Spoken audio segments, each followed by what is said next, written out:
That's right. He feels like Crashies is like a human UAV. He sure is. He sure is. And funny. Real problems here. In the quality. Yes, I think individually had one of his best performances. Okay, let's see what we have in front of us. I am very interested in the quality of game we're going to be seeing from both sides to an extent. Right? Hello. NRG, high expectations, want to see very much a dominant performance here. But what sort of resilience can Billy provide here? Is there something that they can show off here, be it individual, be it as a collective? That's where my curiosities lay. For now already, NRG, comfortable steps towards the site here, not meeting much resistance at all. No, full 5v5 here after the spike is planted, so we'll wait for this flag to come through. Maybe try and find some value. Going to be put on red alert, but actually NRG getting Ai chôn gì anh vít. We'll find one. Trade comes Hello, through. good boy.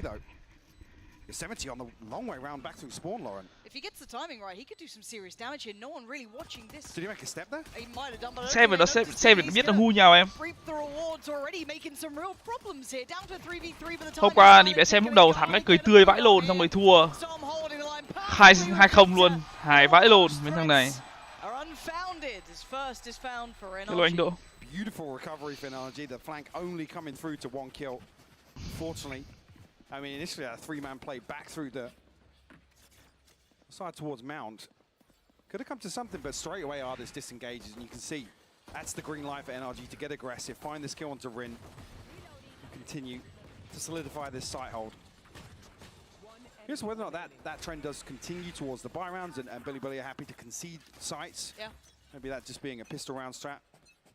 I also just want to see how they approach the economy management. All the other factors that we kind of not necessarily overlook, but something we expect from teams who make it to champs consistently, like NRG, right? We don't really look at them as a team to be as aware of the minutiae. We don't keep track of what is kind of expected. But for someone making that international debut here, we do have to keep track on how Billy approaches game. And just coming back to what Jackson said in the interview as well, they're playing relatively with no, I don't want to say, you know, no fear, but almost as if they're here to learn and maybe take some risks. Whether or not they're able to tap into that aspect and really cause some damage, cause some problems for NRG.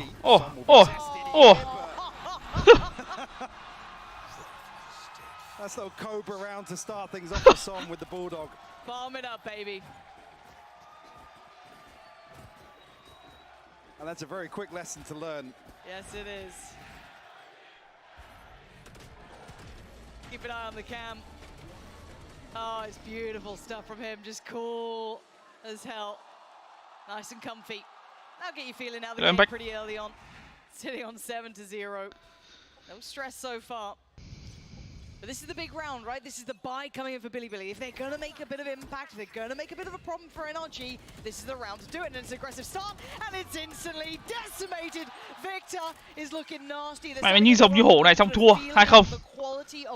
Đéo hiểu. Right now, they are absolutely diffing them. Yeah, NRG not pulling any punches so far. As they should. Hello, me OG.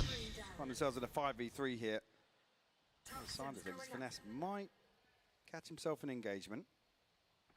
Simply playing ahead of the wall here. Definitely has the weapon advantage. Yeah, she's slipping deeper. Does he hard clear Finesse here? Actually does. Still gets the better of Finesse. I feel like he almost had the advantage there with Yosemite looking the other way. Yeah, he did for a moment's time, but again, still looking towards that C site. Som just drifting in. Minimal resistance being shown. A little bit of pressure on the cross, but the spike is there. Still favorable head count here for NRG. HP bar's not looking too healthy for Billy.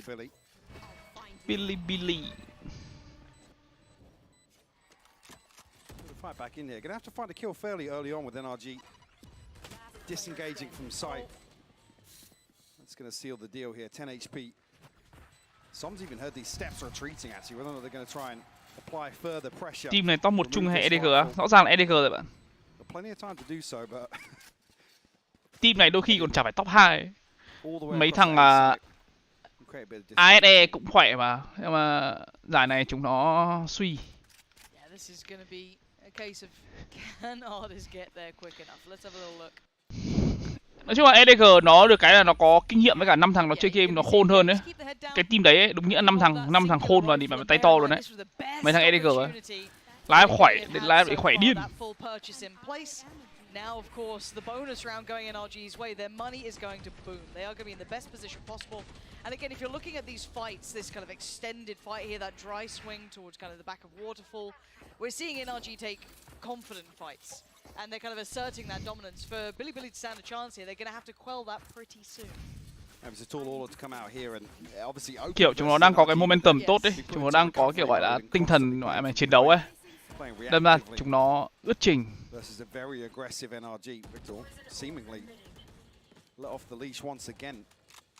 Kick this round off, but chưa thấy ai có cơ hội cản được EDG. Anh vẫn cắm mà. Có lúc nào là không đâu.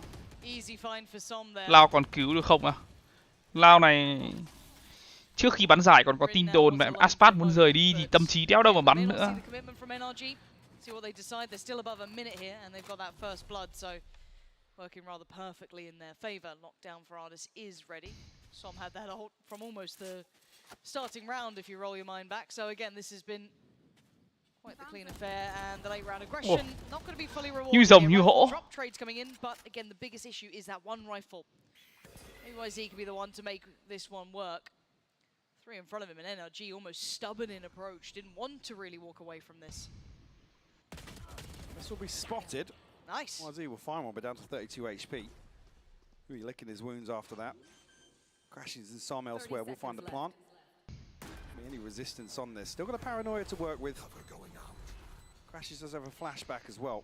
The other side of things, actually, decent amount of utility for YZ. But HP Park got to be a concern. A massive one at that. Maybe could work off Knight here, but again, that paranoia could be invested. But again, just opting to go straight in. Maybe try and go a little deeper. Smoke towards the spike. Swing goes in. Some light work towards Knight. They're not going to be too fussed. YZ does have to try and work out that utility, though. There's still a couple of issues in this. He's dealt with NRG. Consolidating another. This is looking a little bit like a bloodbath, Mike. Bắn hoàng phí 10k có MoMo nghe. Anh để thằng BenQ đó như thế nào ạ? Xem giải bên Trung nó bắn bọn EG tí vào game 5 kinh cực là. Hàng ấy như là bọn anh có bắn tập được 1-2 lần ra bắn kinh. Nhưng mà kinh nhất cái team đấy thì vẫn là thằng WHG rồi.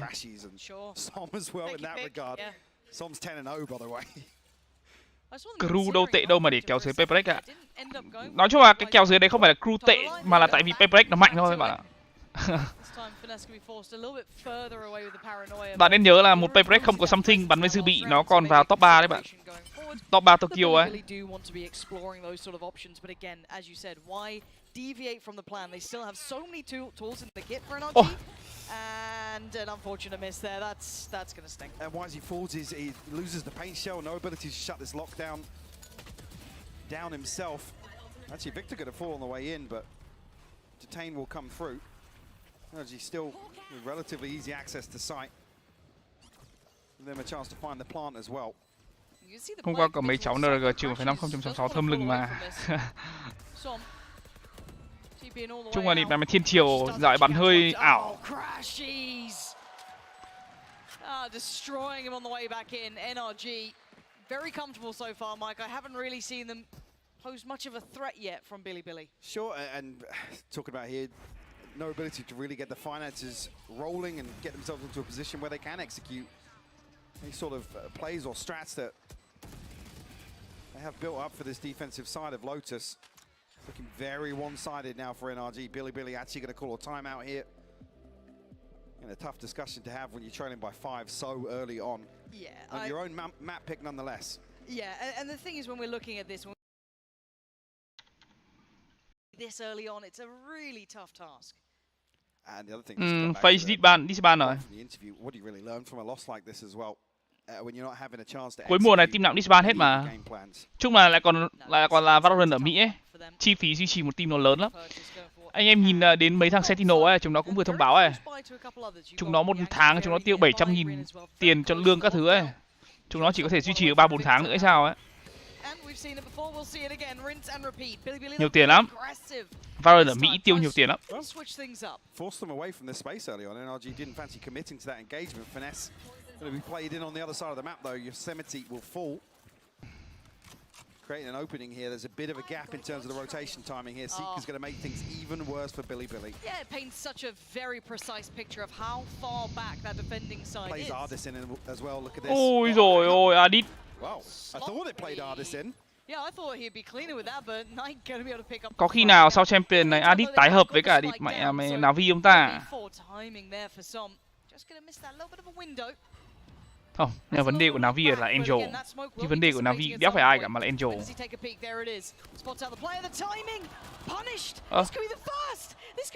Chết mạng như cái địt vậy.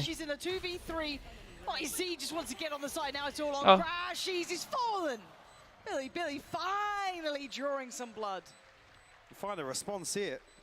A couple of very quick decisions made as well. The isolation of Som, Ardis as well inside B site. Beautiful kill from Knight. Make this one doable. Get themselves on the board at least. Light investment here as well. I'm not sure how many rifles we actually did see come through, but on the back of the pit being available for Yosemite.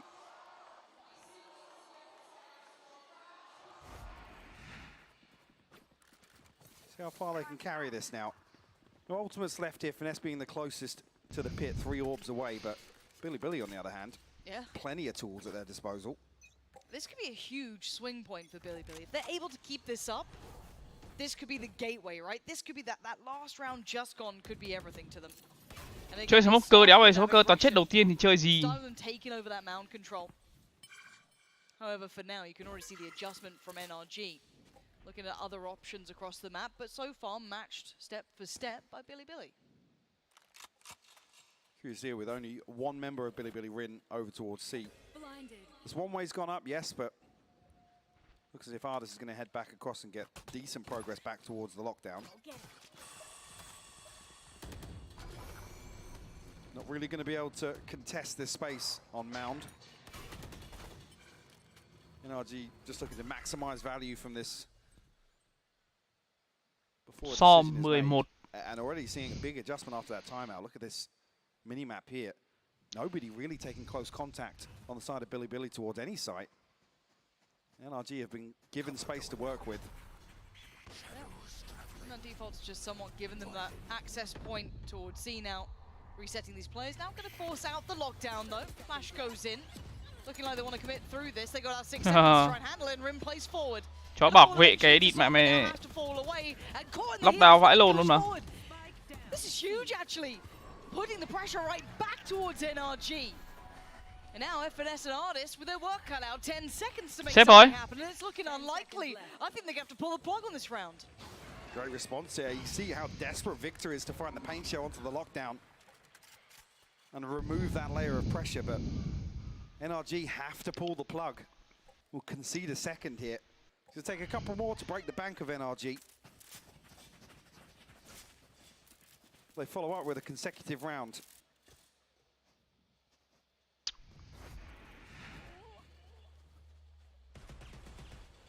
And Knight actually getting down and dirty in the smoke here. Crashies finds a response, but even here, I don't know if Crashies' initial plan is if we can keep maybe 1 or 2 people up, alive and kicking on site, we'll find the plant and concede the fact you're going to be detained in that situation. Đâu mà anh ngồi anh nhìn cái màn hình từ 1 giờ đến giờ đến lúc nãy anh mới bật livestream ấy. Lâu lắm không livestream buổi chiều lười vậy ơn. Vãi lồn đừng im uống nước luôn mà. Đừng im uống nước bị đục vẫn đéo di chuyển.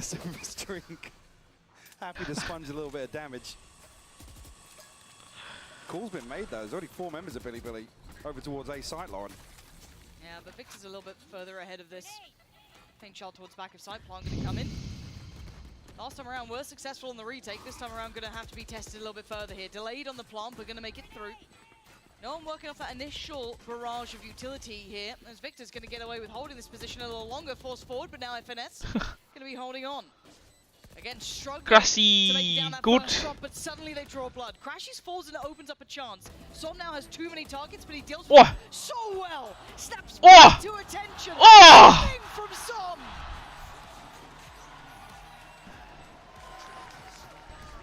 Follow up that early map ace with a 4K here to secure the post plant.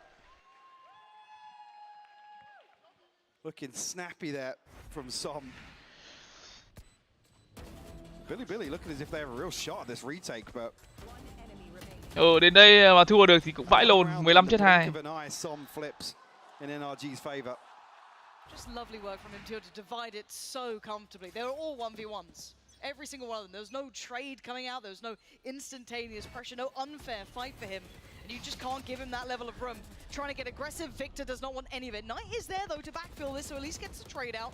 And he needs to back away from this soon. They're going to be able to clear that well enough, and he has.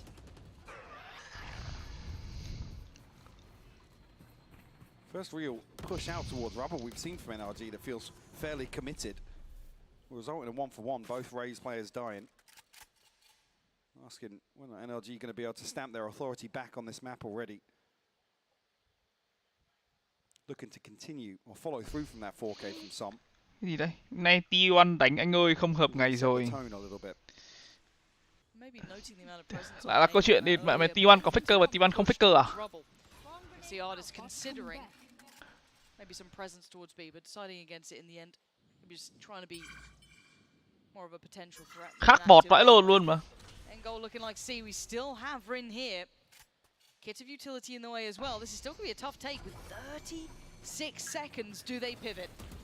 I was going to say the thing though, they have removed the alarm outside B with the nano swarm, so looking to plant the seed of doubt. TP cancelled in towards B. They're going to commit towards C site here, but the nano swarm should absolutely farm here. Rin gets 2. Rin does, but Knight's the one on the site. Going to hold them back, and with 15 setup đẹp vậy. Không phải setup đẹp mọi quả lửa ấy, không ai phá được ấy. Khó chịu vậy. 36. Does very well as Billy closing up the score here. Good read from Billy as well. You can see the rotation coming through to reinforce that C site hold from Rin. There was a window where he's going to be isolated. The funny thing, they didn't respond to that fake rotation, right? There was that pivot towards B. They were trying to indicate. Bây giờ we saw that TP coming in. Trông giống một kiểu hai team này gặp lại ấy, xong rồi optic nó vả ấy. Là binh luôn đấy. Bạn phải hút tinh này. Đi con mẹ à mày, apathy rồi. Anh em bình tĩnh anh em ơi.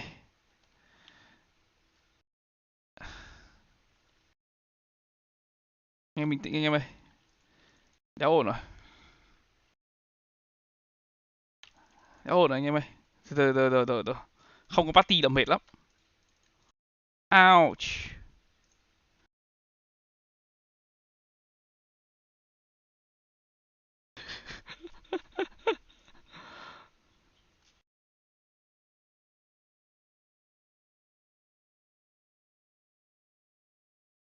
Địt con mẹ mày xong. Đéo có party để farm rồi.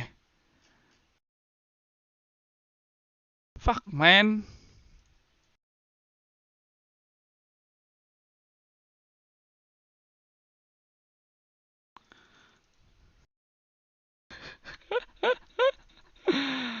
Ai.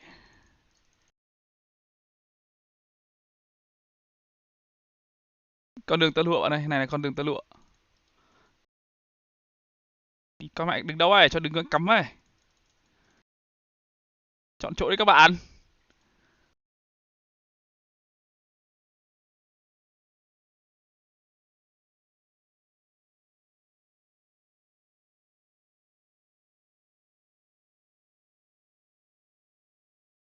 Hello em Vu.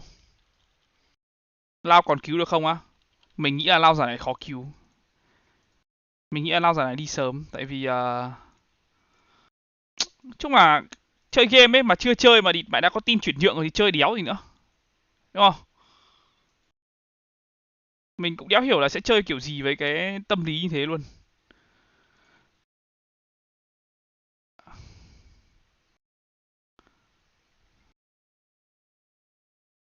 Ủa, cắm xe cuối cùng là cắm ở đâu vậy?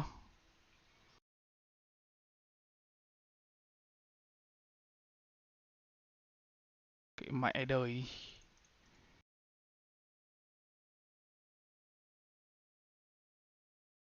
Tí check xong.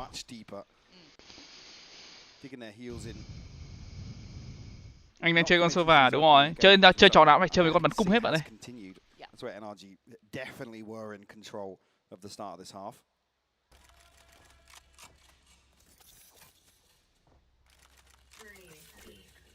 Initially, 4 players set up outside the B corridor. And there's not going to be any commitment from Billy here at the start of the round. Reveal sent up, not dealt with, but we know confirmation behind it. I think now NRG have got a similar read that Billy haven't been responding to this alarm bot falling, so Victor's found the opener. Yeah, it's just that disrespect, right? They've kicked it up a gear. Sometimes going simplistic may work, but have to see if it actually lands in the end. Right now, with Victor getting loose, that's a problem. Trông kiểu ấy, trông kiểu ao trình vãi lồn ấy, kiểu không phải ao trình gọi là gì nào nhỉ? Tactic trông nó kiểu đi trước một bước ấy, xong rồi toàn thấy đẹp này mà vẫn thua được game, cháu hiểu. There's that depth from NRG. I'm expecting simplicity, and you noting them not respecting the America seat 2 với cả China seat 2. A little bit of utility being broken. They made the most of it there. Yeah, they pounce on that very factor. Being as well, I even said it doesn't feel like the later rounds, the slower rounds suiting NRG. Sentinel mình thấy đội hình này nó không ăn thua. Kiểu ấy, vác hai thằng vô địch thế giới về, nhưng mà hai thằng vô địch thế giới bắn đâu có ổn đâu.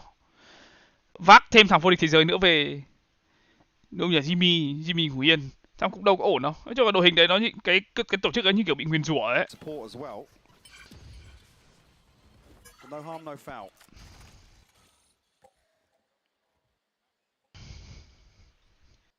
So now, what do NRG do, right? This is like that problem that's in front of them. That how do they try and navigate out of this, right? So they did something quite simplistic off the back of just that alarm bot, really.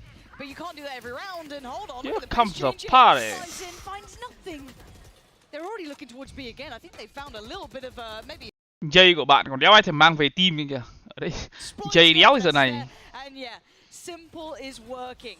And it's obviously well executed. It's well done still, but there's none of that depth. They're not trying to pull rotation. Jay giờ mà gặp thằng Saturn nó đấm nó toàn mặt luôn. Ôi, cái lồn gì đấy? 5v2 thành 2v2.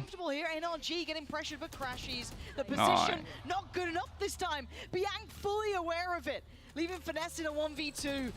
Rồi. When's going to find the headshot, Lauren? Good question, maybe the overinvestment, but Billy will find their fourth here on the road to recovery in terms of this half. Yosemite forced out, I mean... Mình đéo hiểu là Jay bị kích hay là Cloud9 nó... cái nhỉ, Jay bị kích hay là Jay nó muốn xin nghỉ ở Cloud9. Mình nghĩ đấy là một quyết định đéo đúng đắn. Nếu mà kiểu tự xin nghỉ thì đấy là một quyết định sai lầm vãi luôn.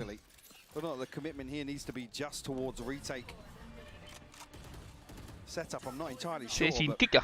Mẹ mua một đống tiền không về kích, C9 cũng giàu quá ha. Wow, trong anti Viper của thằng Joseph, đúng không nhỉ? Đúng rồi. Anti Viper của nó kìa. Ui. Cover cả cái side B luôn. Ui. Finally pins down the kill. Pops the showstopper. Is the door broken?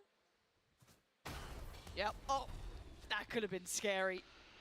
Close enough on the other side, and Artist waiting patiently in towards B. They've divided them so well. They've manipulated this map. They've herded them into that B site. The pit's going to drop though. Why is he giving one away?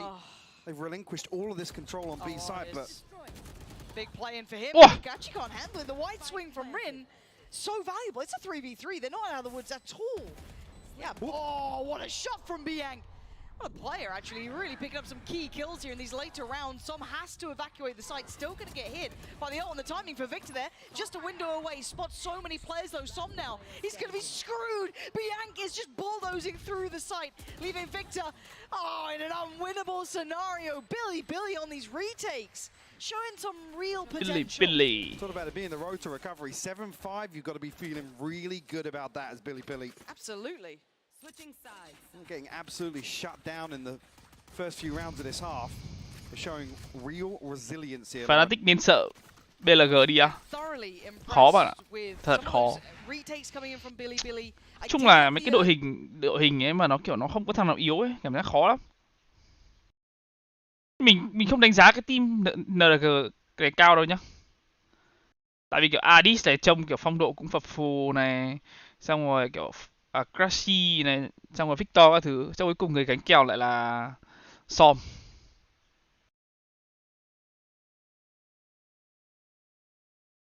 Anh nghĩ là sẽ bị thay, tại vì cái hợp đồng của thằng Adis này trông cũng không ít tiền đâu, mà nhiều tiền thành tích không tốt này thì chả có lý do gì để giữ lại cả.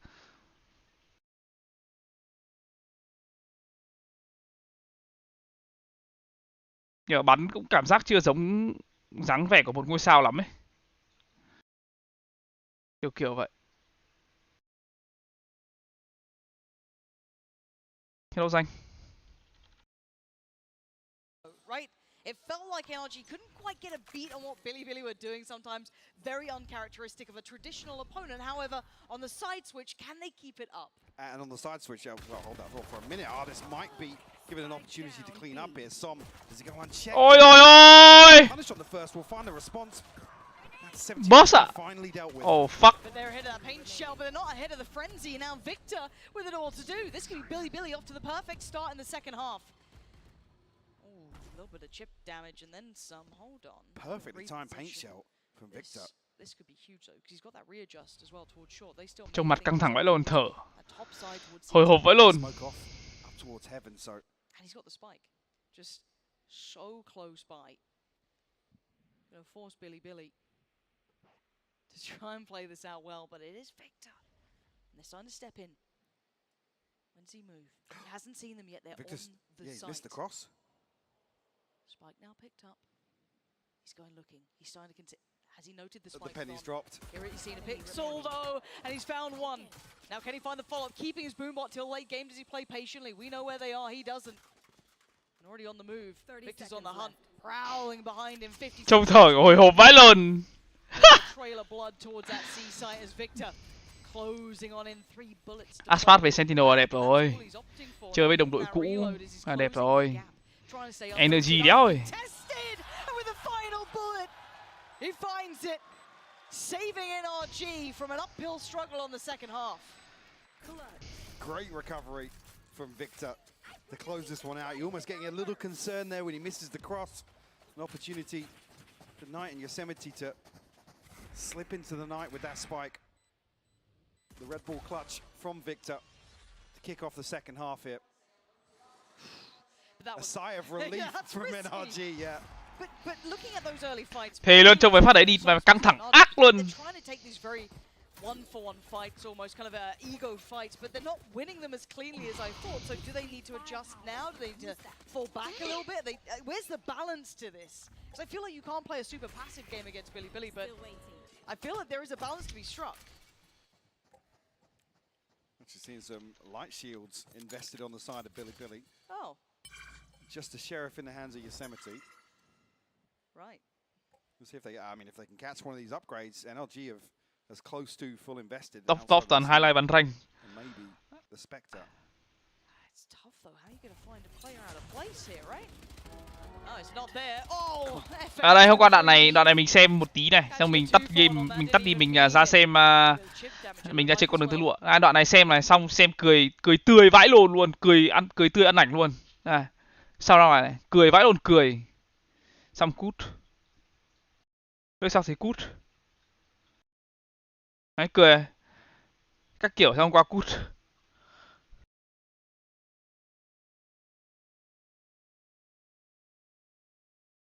BLG là Bilibili mà đúng không? Cái nền tảng stream của nó mà đúng không? Here on the attacking side, scoreline aside, sure. I think we do see we have a chance to see exactly what Bilibili want to bring to the global stage.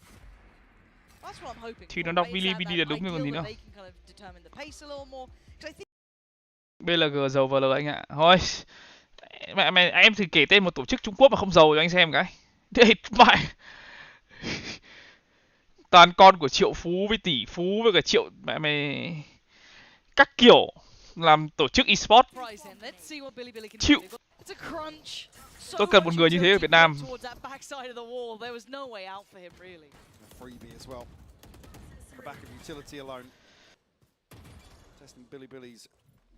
Recovery factor once again here in a 4v5 in their first buy round of this half. Nemo cũng là của Trung Quốc mà danh. We drifted away from this yet. Trailblazer going to confirm presence behind this as well, probably spotting. Tìm người giàu ấy, nhưng mà mày ở mấy cái team này dễ mà, tìm người nghèo mới khó. Em là con anh Cường với nào đâu. Probably is the case with Som now, considering filling some of the space into a B site. Another confirmation from Crashies. And still got another flash in the back pocket as well. Still haven't gone rid of the alarm bot, right? So it's like there's that we're at 45 seconds here, Lauren. Exactly. So if it is going to be a B split, that alarm bot's in place, the door gets broken. So again, drawing the additional player of FNS. He can focus towards short, but does get tagged from main, so he's going to know that this is going to be that B piece coming in. But still, nếu như mà có một mẹ mày cái tổ chức nó tài trợ như cái Billy này thì rõ ràng là về rồi. Mình bảo rồi mà. Giấc mơ của mình lúc lồn nào cũng là địt mày bắn một team Việt Nam mà. Thắng cả bộ đất. À đâu thua. Cái lồn sao thua được hay vậy? 12 sao thua được hay vậy? Súng bé. ByAC's been a bit nasty, but they're gonna need more than that this time. That's stunning though, that's exactly what the doctor ordered. And now Crashies in a tough situation. Hard lines of sight to break. Trying to draw the player in. Pushes forward himself, catches one, turns on the dime, spots him, but time running all low. Desperately trying to grab that rifle. ByAC! We kind of call that a costly round, right? We'd be a little bit harsh on it, but for an international debut, we'll give you a little bit of leeway on that. Chắc mơ bật cho team Việt Nam nhưng mà phải giàu đúng không thầy? À tất nhiên rồi bạn. Phải lo ạ, bây giờ kinh tế nó luôn là cái vấn đề đầu tiên bạn ơi.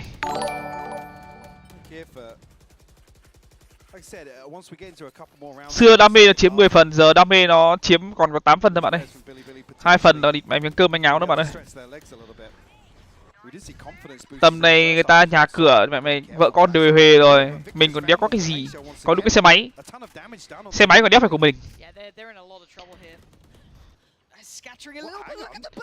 Cái bình đỗ nghe.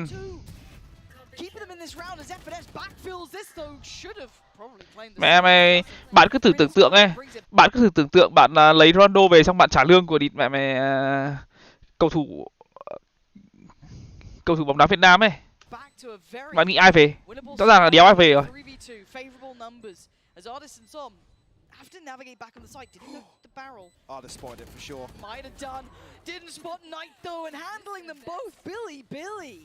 Hello Minh Trịnh.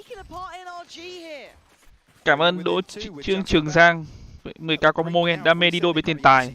Không phải trước thì nó đam mê thật, tại vì trước còn được nuôi được các thứ thì đó là đam mê hoàn toàn, có thể nói là tiền ăn không phải lo thì có thể nói là đam mê hoàn toàn được, chứ bây giờ ăn phải tự trả, mua đồ phải tự trả, tiền nhà phải tự trả, tiền xăng cũng phải tự trả, cái gì phải tự trả. Mà mày đam mê 10 phần thì lấy gì sống? 3 năm trước mình có thể địt mẹ bán thằng SG với lương địt mẹ 3 cộng 3 đồng, mày nhận lương về ăn đéo đủ trả tiền ăn. Mình có thể làm thế nhưng mà bây giờ không thể.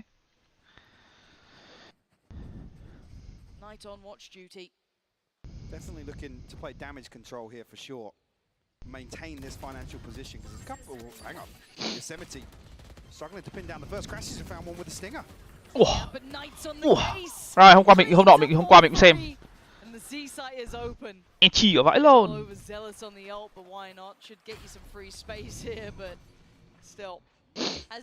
Nghe nói lương captain ở Brit là 10.000 đô. Ách cả lồn à. Bạn đang sống ở giấc mơ nào đấy? Tỉnh dậy đi. Đừng như dậy.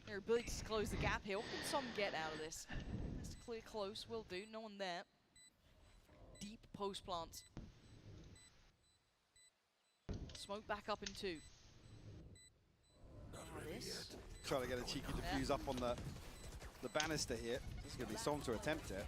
So we'll throw the crosshair placement off, but a pain shell going to force him there. Knight actually finding an ace of his own, Lauren, to Đợi mình tí bạn ơi, mình phải Here we go. cắm nhau tu cơ. Over the sweat on the brow of NRG. Guys, what's going on? God, what's this? Guys, come on now. But this is huge, right? This is actually. Oh man, what Well, to come back to the same discussion, talking about being forced to respect Billy here and potentially arguing, yes, they've been humbled. This time it is actually an indicator of that. Chet desperately wanted to get a grip back on this game because first 4 or 5 rounds of this was very one. Up. Was key speaking to Som earlier, he talked about we treat every team the same. Don't necessarily look down on anybody and Hôm qua có bạn comment trên YouTube hỏi là mình ngồi ghế gì. Have to go back to basics. A little bit of proactivity to kick things off here. Perfect paranoia. Victor will find Knight, the hero of the previous, and elsewhere, Artist will find Rin. He's doubled down. BenQ's fallen. Okay, YZ in the 70. This isn't comfy anymore. You're in spawn. You're banking on your 70's work, right? Mà mày ném trông ném quả phát trông vãi lồn. Giờ mình ném phát thì thấy đau con bàn tay luôn. Cày vãi lồn. 42 dùng anti luôn. Khi 42 dùng anti nha, bạn biết bạn sợ rồi đấy. Phân tầm ạ. Had to be clean, had to be easy for them, wasn't to be at all. YZ, this is a lot to ask. A 1v4. It's going to need mistakes from NRG, which I feel like after a telling off by Chet, you're probably not going to be making. Let's see what they can do here. YZ, you might have a fair fight on the first. Oh, hold on! More than a fair fight. Pageshell back on, turns away. FNS just finding the timing, but almost. The pressure got to him a little bit there. Tried to throw the paint shell out, secure that side and clear the other. Mẹ mày 2.000 còn không đá không phải rồi, anh em còn đoán hẳn 3-4.000 à? Cái lồn gì thế hả anh em? Here on the global stage. Hờ anh em. Anh em đang nói cái gì vậy? But comfortable in the purchase for Billy. That string of rounds, 3 consecutively. Actually, even here, looking at their ult cycle, looking very healthy if they can find another round, bring this within 1 round once again. They're on the brink of some very. Tiền ăn ở bên đấy có mà, tiền ăn ở bên đấy được cho mà. Vãi lộn, mình mà nhiều tiền thì mình đã dí bùi ăn đồ ăn 7-Eleven ở bên đấy. Anh em không biết à? Anh em không biết là ở bên đấy nhá. Đến mẹ của thằng Nép ấy, còn đến mẹ của thằng Nép nhá. Còn phải đặt câu hỏi cho đi mẹ mày manager của Blitz Team VALORANT là tại sao con trai của tao cứ phải ăn đồ ăn 7-Eleven vậy? Là anh em đủ biết là địt mẹ bọn mình sống nó địt mẹ khắc khổ nhau rồi, có sướng luôn đâu.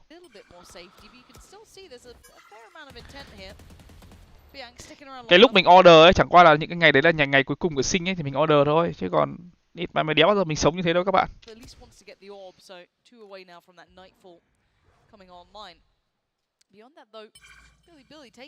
Một đô sinh là 17.500.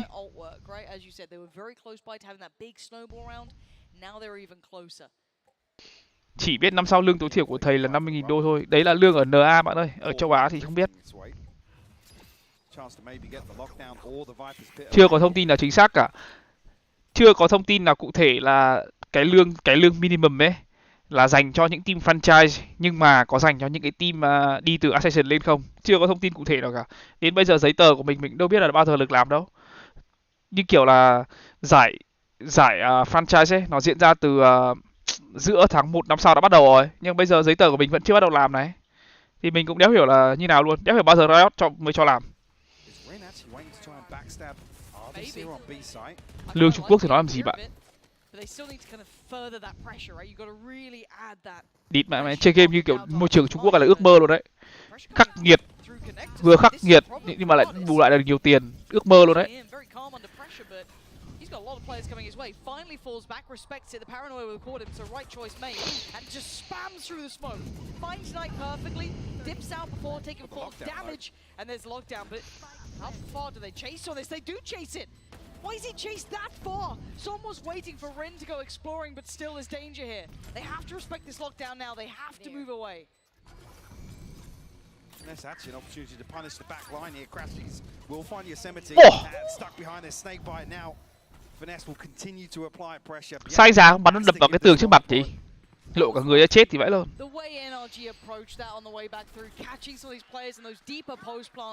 That was the kind of expectation I have for someone like NRG here. Billy didn't seem quite ready for that.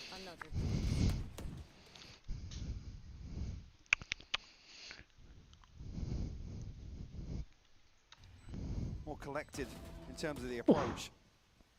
Just getting a freebie through the smoke to start things off definitely makes it easy. When we saw just how much trouble he was in, how much pressure was coming his way. Nói chung là cái khu vực châu Á này vốn là không phải là khu vực mà kiểu tactical nhiều ấy, mà nó là khu vực kiểu đấu skill đổi mạng nhiều mà. Anh em nhìn này, có cái team nào mà kiểu tactic ngoài DyAC đâu. Trung Quốc chơi thì nổi tiếng với cả lối chơi đổi mạng rồi. Châu Á mình là thế mà.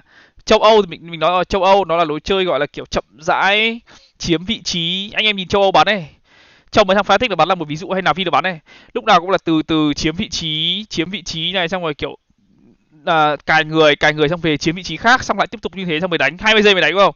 Còn châu Á mình là kiểu những lối chơi mà kiểu nhanh này, đổi mạng này, rớt này, kiểu đấy. Còn NA thì mình đéo hiểu cái tactic của NA là gì luôn. Mình đéo biết tactic của NA là gì luôn. Thật. NA mình chịu. Mình chưa giải thích được.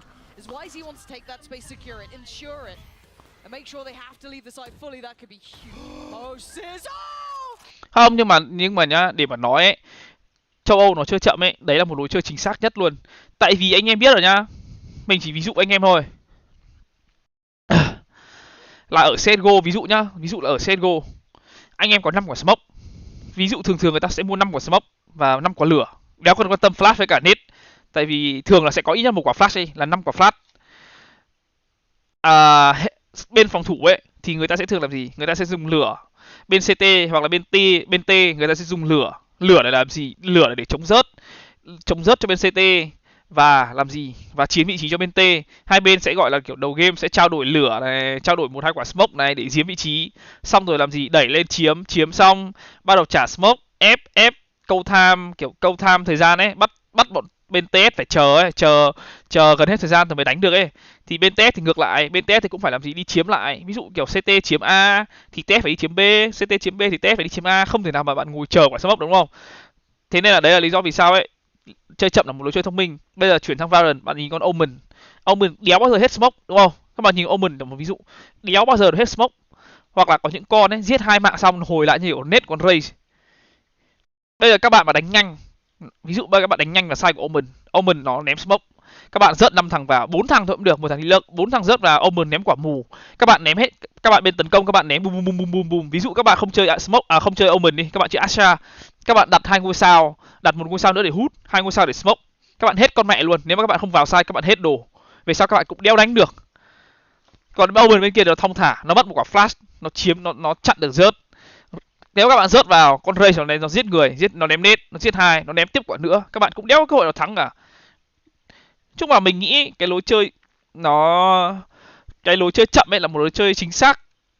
Một lối chơi chính xác và nó là một lối chơi thông minh ấy. Nhưng mà nói nào nhỉ? Nó phải có lúc nhanh lúc chậm ấy. Không thể nào mà bạn bắn 12 round các bạn đều bắn chậm được. Và các bạn cũng không thể nào bắn 12 round bắn nhanh được. Các bạn phải kiểu 3 round đầu chậm, 3 round sau nhanh chẳng hạn. Hoặc là kiểu 3 round đầu chậm, round thứ tư nhanh, round thứ 5 lại chậm lại. Kiểu đấy, các bạn nói chung là nó cũng chỉ là hai IGL gọi là đấu trí với nhau xem là bên nào chọn đúng gọi là nền văn minh hơn rồi mà. Kiểu vậy.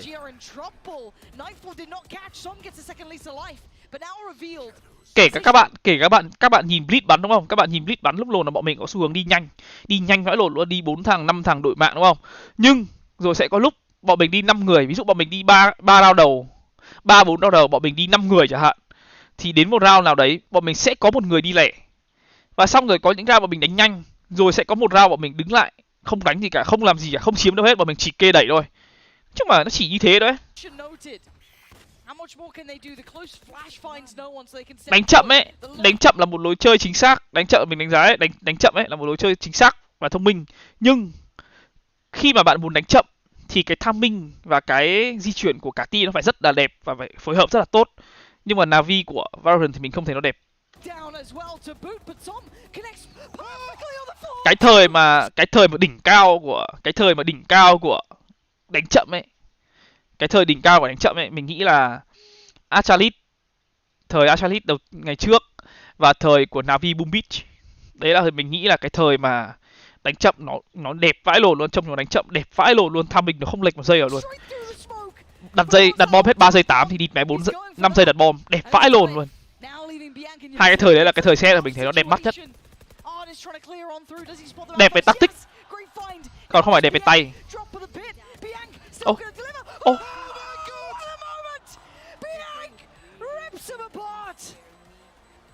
A beautiful conversion from BenQ. Som finding two crucial kills to come forward, pressuring the lockdown. That's a superstar in the making. If BenQ can keep this. Nhiều người ấy không hiểu ấy, người xem game ấy, các bạn nói chung là nhiều người xem kiểu xem cho vui ấy thì người ta sẽ cảm giác như là gì? Ôi xem mấy ông này chơi game buồn ngủ vãi cả lồn, đánh cái lồn thì cứ cả game cứ hâu. Người ta không hiểu. Cái đấy người ta không hiểu. Chỉ có những người hiểu ấy người ta mới thấy là đi mẹ mày đấy là một game hay về việc đấu trí.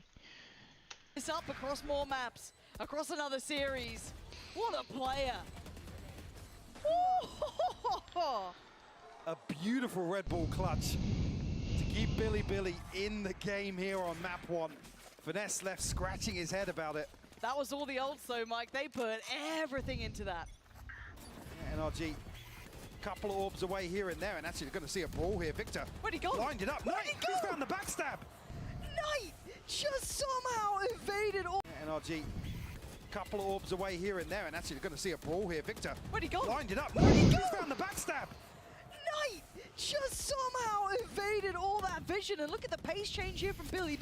You want aggressive? We'll give you aggressive. Crash is the only one to slow it down, but by now, wait, hold on, BenQ's got the spike. Oh, but he's got the kill! It doesn't matter. BenQ's on fire, and Artis is all alone. A phantom moment leaves him on 10 HP, but Billy will capitalize. They'll find the plant. Astralis Prime chưa nhìn thấy mặt địch là ăn cả đống đồ vào mặt. Đánh chậm đỉnh cao phải là Na'Vi Boom Beach. Chung là như mình có nói với bạn ấy thì mấy cái quả bom ấy, cái việc quả bom ấy nó là cái việc mà để đi chiếm ấy. Cái quan trọng là chỉ là những quả smoke. Các bạn làm gì? Các bạn chỉ cần 2 quả smoke ở cuối round để các bạn execute vào side thôi. Nhưng mà bọn Astralis ấy nó thông minh hơn ở chỗ ấy là chúng nó biết stack đồ với nhau. Nó chỉ đơn giản như vậy thôi. Ví dụ như kiểu là nhá, nó có những quả nết ấy, nó không ném luôn. Bình thường như các bạn, ví dụ các bạn bắn Inferno đúng không? Các bạn bắn biên phòng tấn công, các bạn sẽ làm lồn gì? Các bạn ra chăm ném 2 quả lửa. Sau rồi các bạn ném nết, stack nết một chỗ ở đấy. Nhưng mà Astralis nó không như thế. Astralis là nó nhìn thấy địch, nó có info của địch, nó bắt đầu ném cùng nhau, chứ nó không phung phí. Astralis nó được cái là nó lì hơn những team khác ở là nó không dùng đồ sớm, nó sẽ liên tục nhá địch tới, lùi lại nhá tiếp, nhá lúc mà nhìn thấy đông nó bắt đầu trả đồ. Astralis nó lì hơn ở điểm đấy. Còn nói chung là mình nghĩ là cả Astralis cả Na'Vi hai cái thời đấy đều là những hai cái thời đỉnh cao set rồi. Cho lên quân.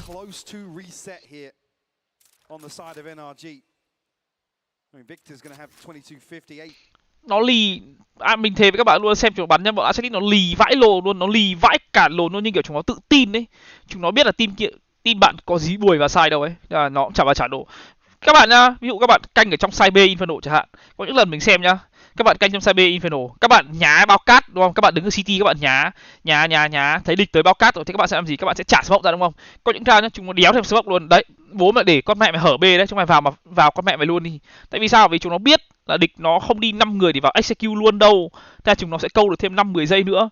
Ví dụ như kiểu nhìn thấy địch trong nhá bao cát, bố mày nhìn mày rồi. Mày làm gì? Mày đéo làm gì đúng không? Bố mày cũng đéo làm lồn gì cả. Bố mày chờ thêm 10 giây nữa, bố mày ném quả smoke. 10 giây nữa nhá, là bọn kia bảo, chúng nó đéo smoke B này, về đây anh em mình đánh vào B. Vừa về đến nơi 5 thằng, ăn quả smoke. Smoke xong, chạy qua smoke thì ăn quả lửa sau quả smoke. Nó chỉ đơn giản như vậy thôi. Astralis nó hơn là gì? Astralis hơn Na'Vi là gì? Vì nó lì và nó thông minh hơn. Nhưng còn Na'Vi nó chậm, chuẩn chỉ theo mình. Nhưng mà cái Na'Vi thời xưa nó bùng nổ nhiều hơn. Mình nghĩ thế. Astralis cũng bùng nổ nhưng mà bùng nổ bên CT nhiều hơn là bên TS.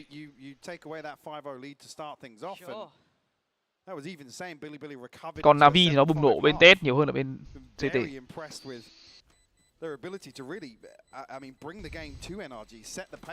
Thế còn gambling rớt á, để mình nói thế thôi, các bạn nhìn thế thôi, các bạn đập lô nói là đập lô thế thôi, nhưng mà để mà các bạn có thể côn ra được một cái đập lô mà thắng được nhá, nó là một câu chuyện gian nan vãi lồn luôn đấy. Ví dụ như các bạn đập lô nhá, các bạn đập lô mà tỷ lệ các bạn chỉ mà trên 50% là các bạn có một cái đầu thông minh vãi lồn luôn đấy, mình nói thật. Nó là cái đầu thông minh vãi lồn luôn. 3v4, ví dụ các bạn ở bên CT 3v4, bên địch có 4 thằng TS, các bạn đập lô, đấy là một quyết định chính xác vãi lồn luôn. Vì sao? Vì khi các bạn khi các bạn đập lô, địch đi vào side đấy, các bạn có 3 người, 3/4 chắc chắn là tỷ lệ thắng cao hơn là 2/4 đúng không? Mà nó địch nó đéo đánh vào chỗ 3 người đấy thì làm gì? Các bạn xếp 3 khẩu súng. Đơn giản thế thôi. Nó chỉ đơn giản thế thôi. Khi ở cái tầm mà FPS đỉnh cao nhá, thì một khẩu súng nó sẽ thay đổi quyết định, nó sẽ thay đổi nhiều lắm. Nên là xếp được cứ xếp, nhất là CS:GO. Vì sao? CS:GO ấy, khi bạn xếp bạn vẫn được tiền. Bên CT các bạn xếp các bạn vẫn được tiền. Chả có vấn đề gì khi bạn stack cả.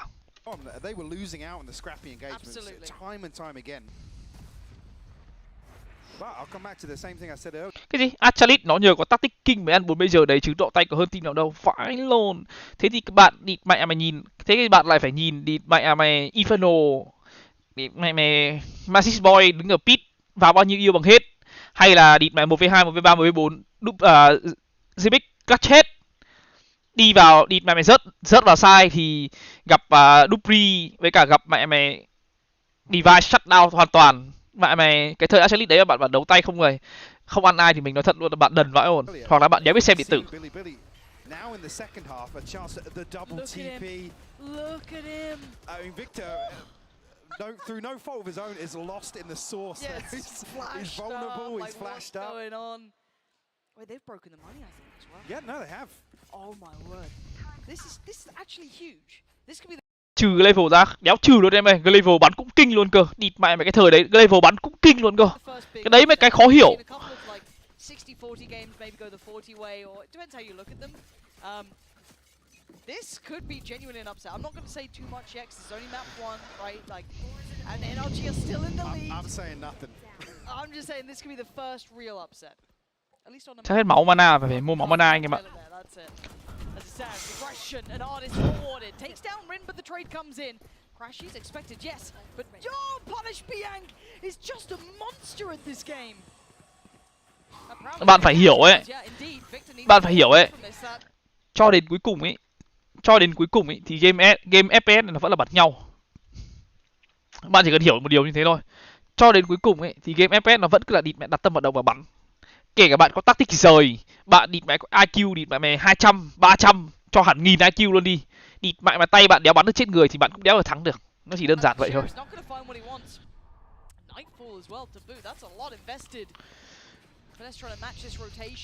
Noting no one on the drop of that wall. Billy going to get ahead of this though. Capitalize, find themselves a plant on C site. Set themselves up. I mean, it's only sheriffs on the side of NRG. One now recovered in hand of Victor.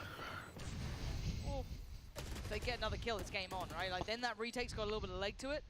So I'm holding onto that paranoia, waiting maybe until Victor gets a little closer by. And do they even consider it? Maybe that question mark does start to arise soon. Another pixel spotted, both players now seen, but they don't know the third. Som sends a paranoia and Victor starts working. That's the moment to strike. Pops the ult. He needs to get it. Oh no. And now so low though, he's still standing, still sitting pretty. Rồi hai cái burst. Rồi burst. He's got a 1v1 to win. Victor desperate to try and hunt him down. He can't get there in time. Oh my god. Yosemite with the Red Bull. Hello anh Phan. Mình về Việt Nam lâu rồi bạn. NRG desperate to pin him down. There's no timeouts left, Lauren. They can't. Xem hai cái team này ấy. Cảm giác xem hai team này nếu mà để học thì chả học được cái đéo rồi. Can't fault Victor in this one, man. He tried. He tried so damn hard. Beautiful paranoia to set things in motion as well. Now the confidence starting to build for Billy. You can see that pack mentality coming into effect. Victor actually bringing an operator out. Okay. Victor bắn ngắm chứ đéo phải Adis bắn ngắm. Very early angle, but Billy with another very good read, anticipating some aggression. guess we saw a touch of it from Ardis. So maybe that's just enough that you're like, let's be a little cautious. But if they clear lazily, if they don't invest utility, if they don't go through a protocol list, this new look, this little adjustment could be devastating. They don't like it. There's something. They've got a feeling there's something weird about this, and they don't fancy it. Cover going out. Smoke sent in. Crashies. How much does he get for this? Sees nothing really. Coi như này đỡ mang tiếng thao túng giải anh ạ. Drifting towards A side late on now with Ardis' setup here. Oh dear. Deep breaths, folks. The stars are going to align once again. Is Knight going to get behind the operator? Lao vào kích Aspat đâu? Vẫn thua. Aspat hết hạn hợp đồng mà. Kích đâu? Phải đâu đã đéo ai dạy đi kích ngôi sao thà bán mẹ đi còn được nhiều tiền hơn là kích.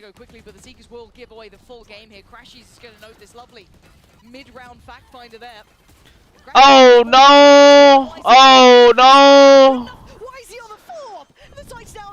13 seconds for the plant, but it's more than enough. No one to challenge, no one to deny. And now down to 3, that operator not looking so comfortable in the hand. Maybe it is. Maybe I lied. Victor gonna find YZ. You can see who's been played in here. Vẫn thua. Vẫn thua. Thua không? À, thắng. It's all on Knight. In a 1v3, spots 2, it ain't enough. OT à? Keeps NRG alive. Billy catching a beautiful time. I mean, nothing connects on the paranoia here. It's a snake bite and a paint shell to really open up B site. Operator finding a crucial kill on the way back through onto YZ, who's the one to open up this site. That's the angle. And Ardis, I mean, this is phenomenal work from him. The fade away on the second, already the damage done on that first peak. Beautiful. It's been a close enough run that we're on Bulldog. Đây là lý do vì sao fan tầm mạnh đấy anh em. That's not a pretty pie. One off the showstopper for YZ, so we can find a kill early on. He could be the catalyst. I mean, a Guardian in hand on the other side for Crashy, sure, an operator for Victor, but yeah, certainly inventory-wise, overall, NRG with the advantage, so. And they have a lockdown. Doesn't need the kill. YZ's actually found the orb. He's the key player now for Billy in round 24 to force an overtime versus NRG. I didn't think we'd be saying that today. Absolutely not, but happy to be here. This has turned into a bit of a heater now. Going late back towards C. We can all see it. 3 players for NRG. Khi nào anh hết tự do vậy anh? Tối nay Hồng Anh về. Anh vẫn kịp đi ăn tối. Nếu các em có nhu cầu. And it's a connection from YZ. Som goes down, but there's still 2 more players. Crashies on the floor. YZ the one to follow up. And now Finesse, can he hold the line? Can he hold them back? Soaks the damage, takes down 2. Buys him a couple of seconds and a chance, and it might be gone. Oh, it's all on Ardis. The man is incredible, sometimes second to none, but still, this is no easy task. 3 players are locked down and pushes forward. They've got him to OT. Unthinkable scenes here, Mike. We did not. Nhưng mà ấy, mày bây giờ Duelit đi, chơi Duelit đi, thà biết chơi race, thằng ấy là có lợi thế. Thề luôn nhá, bây giờ các bạn đi xin vào team nào đấy nhá, các bạn CV hồ sơ nhá, các bạn biết bắn race chưa? Nó lợi thế hơn hẳn đi bắn dẹt luôn. Thề. Giờ tất cả các map ấy đa phần nó lợi cho race vãi lồn luôn. By kiểu thời bây giờ meta đang là race ấy, by Lotus, Fracture, Split, Haven không phải, Haven cho dẹt, Ascent cho dẹt. Còn map gì nữa ta? Pearl cho dẹt đấy, 4 race 3 dẹt.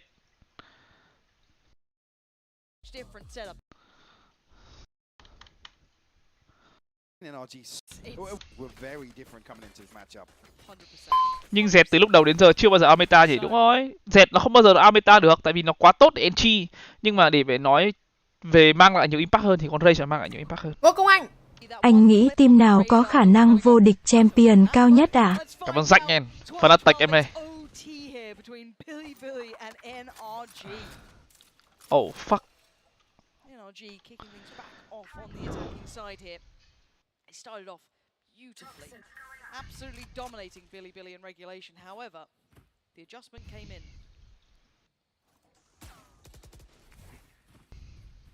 A slow creep, sorry, from NRG. Em thấy nhiều team chơi cả dẹt với Razor Split. Đúng rồi, double duelist. Tại vì map Split thì mình nói thật luôn là cái con Sentinel nó cũng không mang lại nhiều tác dụng lắm đâu. Nên người ta thường bắn hai duelist ấy để người ta bắn chủ động hơn bên phòng thủ, và bên công người ta cũng gọi là nhiều lựa chọn hơn.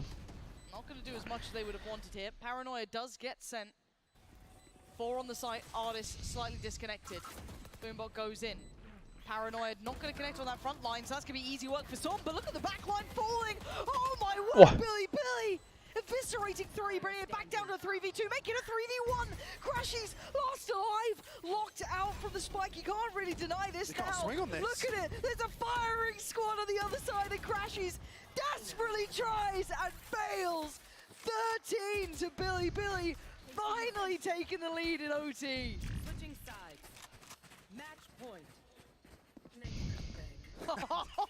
NRG going to capitalize on getting a reset on the timeouts here, but this is fairly unprecedented. BenQ with 2 huge kills once again. And ultimately, it's the head count here that pays off for Billy. And what a stark contrast on the stage here. Oh yeah. You see they are fired up. Right. Yeah. Maybe. Yeah, this is an interesting adjustment. There's a variation, a slower variation in their default, at least in the early round here, anticipating some aggression. Well, that did feel like that was the, I guess, answer that NRG looked for. We saw that kind of aggression coming out, especially from Artis in middle. We saw, who was it? Victor rewarded on the C side of the map as well with that op. It's the first real look at side of work.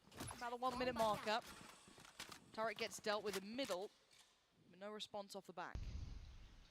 Saturn being, look at the minimap. NRG feel as if they've got the read towards Billy's setup, and with the Yosemite and YZ positioned here quite late, they might be able to confirm or at least sell this fake. Is it a double? It's a double pump. They're thinking, they're banking on somebody seeing these smokes on C site, but there's nobody there from NRG. Hello, Twin. This is going to be a bloodbath. Two are running, two are going C right now. FNS and I think Artis are just, no. They're coming back, it was Victor who's going.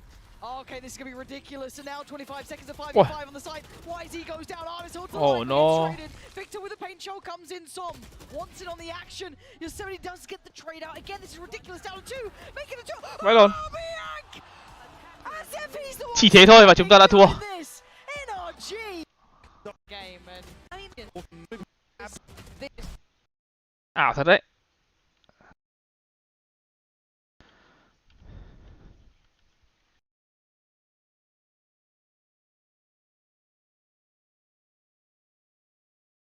Feels like it's not a very hard game for us.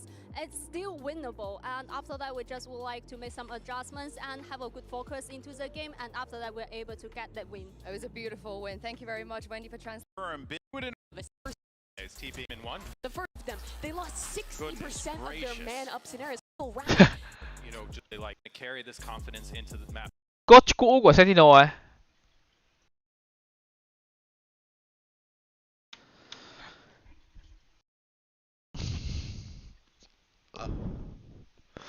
Chú Energy thua mình vui lắm.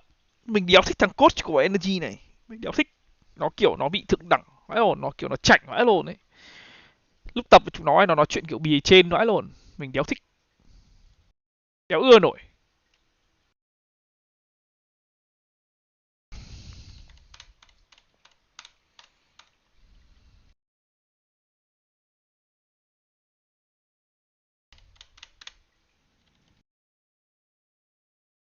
So NRG definitely need to have cleaned that up coming into the second map here, Lauren. Then let's find out if lightning strikes twice. The first map, you could call it an upset, you can call it what you want. Make it 2 maps and then suddenly you've got everyone's attention. But can they really do it here? Rin gonna be the first to fall. Victor off to a blistering start. And once again, one of the key components was that B take. It always looked so beautifully crafted and once again rewarded. Plant will come through, no resistance just yet from Billy. Trước em không thích thằng Victor lắm. Em chỉ thích thằng Phoenix lắm. Nhưng mà em ghét thằng cốt chúng nó hơn cả luôn. Barring some opening kills here from Billy, should see NRG lock this one down. À, rồi hôm qua mình xem này hình như xong đến Thrifty thì phải. Hold on. It's down to 1v2. 24 seconds, but you got to land these shots and fast. And dig some out of this position. That ain't gonna be easy. Apparently, it might just be Flash gonna connect in 6 seconds. Cái lồn gì ấy? Cái lồn thì vừa nhảy lên đấy. Looks like they're out of this site, especially with the first kill going in favor of NRG, but timing. About the timer, you're thinking about every aspect. You think, okay, this one's looking pretty wrapped up. They're not gonna be able to dig out some from that. Hình như là Thrifty. But still, the scoreline is the important factor, and it's the first for NRG. More contested than I'm sure they'd like, but you look at the buy coming in for Billy here. Only light, but a couple of shorties, a frenzy or two, and a classic for Knight, and that's about it. And Ardis taking the first steps now. Keep in mind, we get to see Ardis on the jet, so always a joy. Crashies with the rifle as well. So 2 out to play here. Yeah, muốn gọi nước vãi lồn nhưng mà định để dành cho tối bắn ranh uống. Uống nước lọc chị. They didn't clear diligently. They overwhelm in the end, so they get heaven control. This then pulls in YZ, but again, look at again another punishment. NRG, come on. Got to be sharper than this. A couple of chances made here, but YZ should be. Oh dear. That's a phantom. That's a big upgrade. And the spike's all alone. Mặc dù mình gọi cháo hoa quả uống thôi, nhưng mà uống 2 ngày, 2 cốc một ngày nó cũng hơi nhiều. Ơi trời ơi. Oh shit.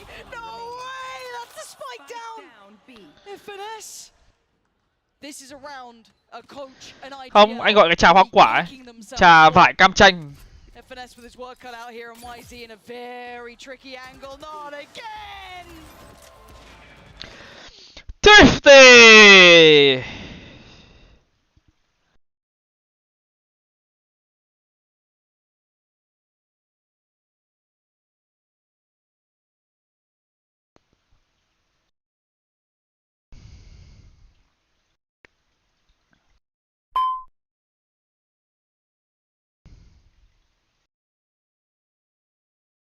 Đứng rồi, đi con bạn này là game trước chúng mày đứng hơi nhiều ấy nhá. Thầy và y kênh chat stream vui rẻ nhen dấu bé 3. Tỏ fuck. Cảm ơn em ha. Cày vãi luôn.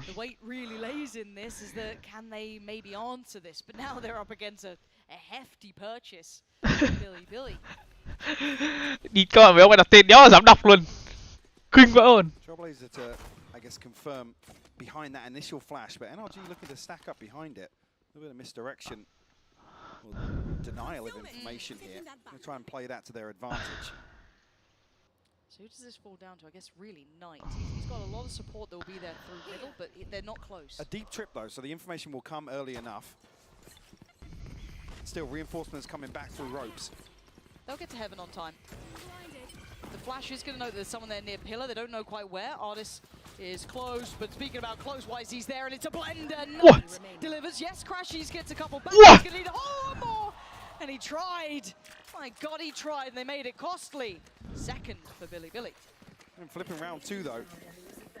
There are a couple of players for Billy that do have the finances to support another purchase. Lồn mà xứng viên kinh nhở? Sure. Maybe playing into corners, not being checked in a previous round. I believe, what was it, Yosemite with a frenzy initially went unchecked in May or so. Oh. Beautiful shots from Crashies, but man. Well, 3K in the pistol as well from him. Yeah. Could be on for a good one for him today, that'd be nice. Seeker's online already.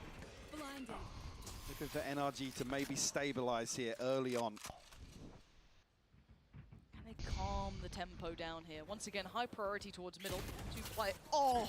Shouldered by Yosemite, but you're going to have Rin actually just holding that angle. That was lovely work. First blood found. That Flash will note that there's another player here, but will they consider Ardis being this deep already, or does it even matter now the ult comes through? Trận là Fnatic với cả với cả cái gì nhỉ? Zeta chắc là một chiều đúng không anh em? Hôm qua mình xem cái lúc nào mà tỷ số 3-1 kết thúc là 13-8 hay 13-5 gì ấy. Đẩy qua luôn mà.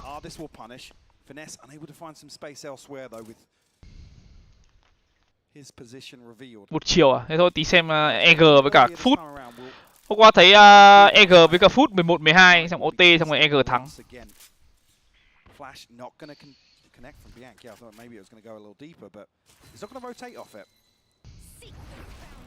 Tội cho cô gái ấy. Knight's positions revealed, one towards Scree. Yeah, that's huge. The Seeker's a little bit of an MVP this round, but it's on Knight to try and over-deliver. He's got a freebie on Ardis. Vẫn làm hai đẹp vãi luôn rồi. Đứng góc chết làm hai, đẹp như trong tranh.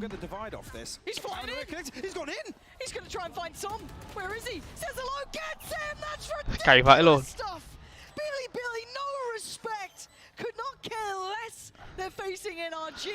Nếu mà là tôi bay về con race ấy thì nó sẽ bắn phát một tắp vào đầu trên trời. Vì đấu hút đạn mà, bắn thủy lồn chả vào đâu. Paranoia connects, yes, but YZ is completely overstepping, getting all the way out to side. Inside that smoke actually that's planted on the spike here gives him a little bit of room for comfort. Thôi, cho nó bắn judge nhiều vào, sau giải này nớp cho nó nhanh, súng lồn. Ôi trời ơi, đần Serati quýt khoa. When do we get worried? Now I'm already worried. It's because of what Billy are doing and how they're doing it, right? Unorthodox, confident, really something to watch. What a stark contrast to the start of map 1 though, and that's the confidence factor coming through. Ardis though, looking to switch things up with a blade storm. Yeah. Well connect. He's checking that corner from now on, isn't he? Not going to go unnoted. Knight now going to be drawn in. Smoke. Should be. Oh, the paranoia. Đẹp smoke à? Holds that a little, stalls it out. Súng vãi cả lồn. Knight's reposition is perfect, playing deep from CT, allowing them heaven control, making it hard work. Rin, careful now, that was a little bit overzealous, but Knight's there with him. No singular fight, and now no singular chance, as Crashy's left with so little to play with. The A site, yes, available, camera still there. 2 flashes and a stinger. I mean, Crashy's is good. I don't think he's this. The timing of the camera. Just heartbreaking for Crashies. Nghe nói là sắp có iPhone 15 á. Hình như là tháng 8 lận mà. Tháng 8 sinh nhật mình mà. Ngô Công Anh. Stream vui vẻ. À mà tháng sau con mẹ rồi. À đâu, tháng 8 mẹ rồi mà. Ủa cái lồn nhá. Look how quickly Billy are just able to collapse into like a three-way crossfire. There's a shift from main, I guess the focal point here for NRG is after Ardis finds that open. Billy don't want to concede any more space whatsoever. Chào Kiệt Phạm nghe.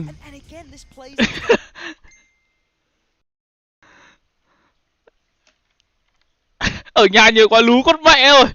Chết rồi.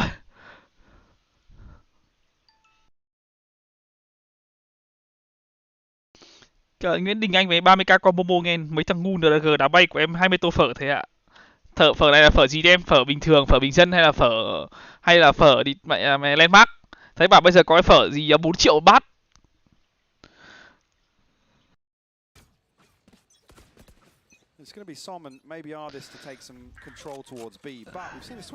Súng lồn mà em Suka. Mạnh em mới bắn khỏe ấy luôn. So maybe nerf Finesse's impact a little bit in this round. Will be confirmed outside. So I'm looking at who's drifting. So why is he going to slowly shift away from that A side of the map? Again, this is all just trying to figure out the other team's hand, right? We looking at Ardis here, yet to fire a bullet, but eyeing up towards B. 3 players already on this side of the map. As BenQ going to make their way over. Do have the divide if they want it. You do actually have the Viper wall here as well. Invested from Yosemite, so cuts off. Chết mẹ, mình phải ra đường nhiều hơn thôi mới được anh em ạ. Ở trong nhà nhiều quá rồi. Risky for YZ to really backstab and execute there or a split. Fuck. As if he's going to retreat to the safety behind that tripwire and maybe consider a rotation through spawn, but Divide going to come through here, Lauren. So this will basically be on how much can BenQ do, which is going to be hard, but still. Ở trong nhà nhiều quá sắp đần như thằng Khoa mẹ ơi. Không, nhà mình không bao giờ mình dùng lịch cả.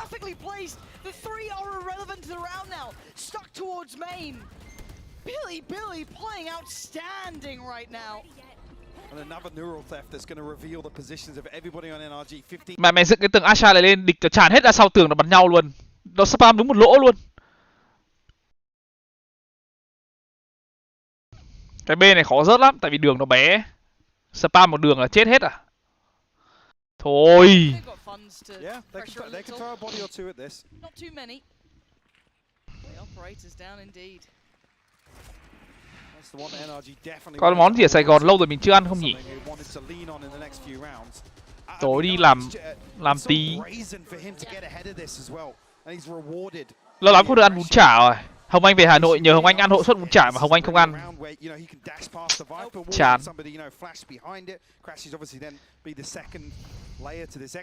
Anh em nào ở Hà Nội mua hộ tôi suất bún chả ship hỏa tốc vào Sài Gòn với. It's difficult for them to really crack through. Like I said, the Viper's wall from Yosemite really causing issues. Bún chả Sài Gòn không ngon em ơi, anh ăn thử rồi, không ngon. He's still got a judge, Lauren. Why wouldn't he? He's loving it. And he's got a showstopper. There's 3 potential victims in middle. Ủa? Ủa? Vãi lồn quyết đoán. Mất con dẹt rồi.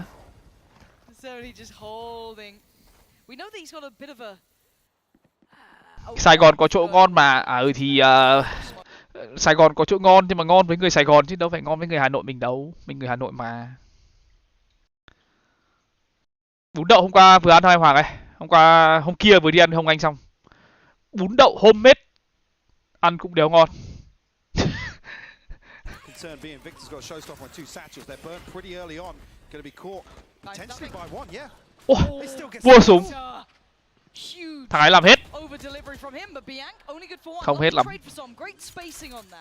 Now with the plant going to come down, the last 2 going to have their work in front of them. An uphill struggle to say the least. 2 toward pillar and 1 towards main. Paranoia and 1 snake bite to work with on the side of Billy. Ở Sài Gòn anh thích món nào á?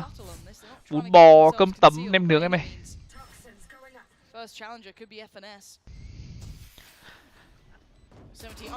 This is just audacious play. He's so confident. May mày là gặp Finesse nhá. Mày gặp Victor là mày chết rồi. Kỳ thủ hội đã rescan 50.000 đồng. Chào bro, tưởng bro đi Mỹ xem champion chứ. Cảm ơn kỳ thủ hội nghìn. Mình đang đợi 15 làm visa. Lịch 15 phỏng vấn á. Mình định đi sớm hơn cơ nhưng mà phỏng vấn ngày nó muộn quá. Nên là 15 mình mới được phỏng vấn. Mày phỏng vấn visa hồi hộp hơn cả đi bắn giải.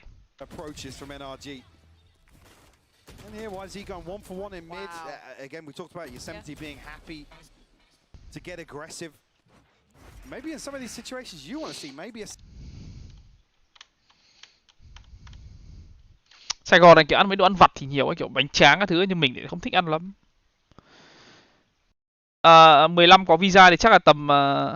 nếu 15 phỏng vấn thì chắc là tầm 19-20 có visa. Không bay nữa, chắc là kịp xem chung kết. Công anh định xem chung kết rồi. Kiểu chung kết nhánh dưới, chung kết nhánh trên gì đấy, chung kết tổng gì đấy. Vé thấy bảo là confirm chắc chắn là có rồi chứ sao. Có một vé cho mình rồi. No. The timing, FNS, hello, look behind you. Someone turn around. Someone do something. FNS can't do enough.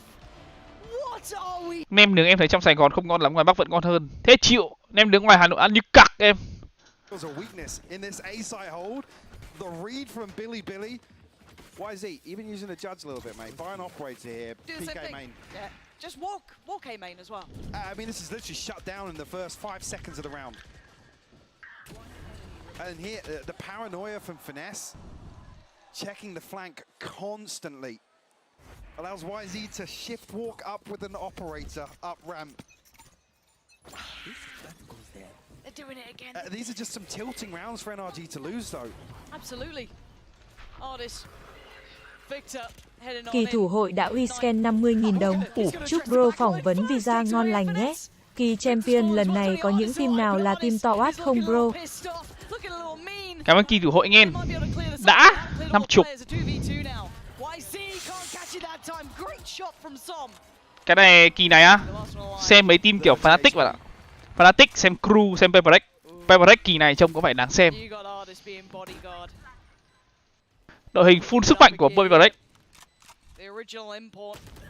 Yeah, he's had enough. Big round from him. NRG getting one back on the board. They stick to their guns. Sights set on A. Another situation where you almost want a second body with Knight here. Yeah. He's unable to really act upon his trips because of this double duelist setup from NRG. They're able to just overwhelm, and it's so risky for Knight to address the front line. Like you said, he swings onto the back line. His finesse coming out of the smoke. As the second wave. Anh em nướng Nha Trang thì nó làm gì? Nhưng mà mình không đi du lịch thì mình chỉ ăn ở Hà Nội, Sài Gòn thôi. Đang so sánh giữa Hà Nội với Sài Gòn mà. Chính xác luôn em Quân. Hồng Anh tối mới về. Không, mình không xem đâu. 2 giờ sáng mới bắn mình không xem đâu.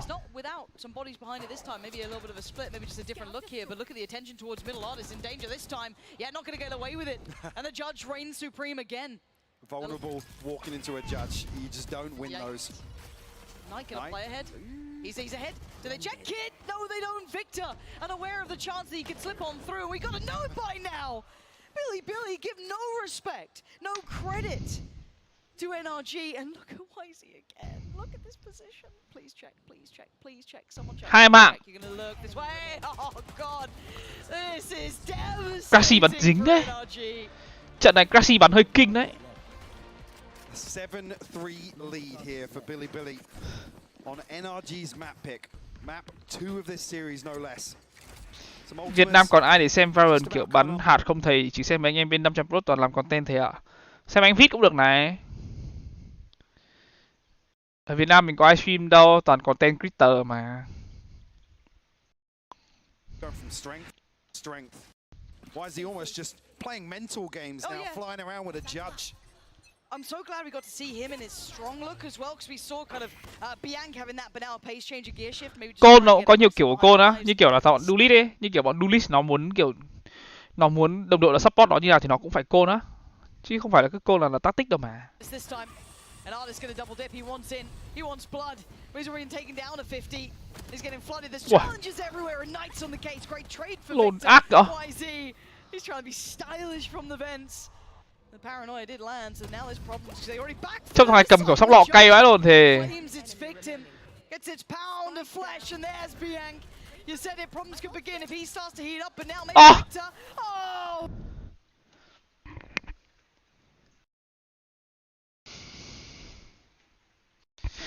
A total switch up in the approach here. Billy just so willing to get down and dirty, scrapping things out with NRG. Tối ngủ sớm, sáng 5 giờ thức tập thể dục, 6 giờ watch party, vừa xem vừa ăn sáng hơi bị healthy luôn đó thầy.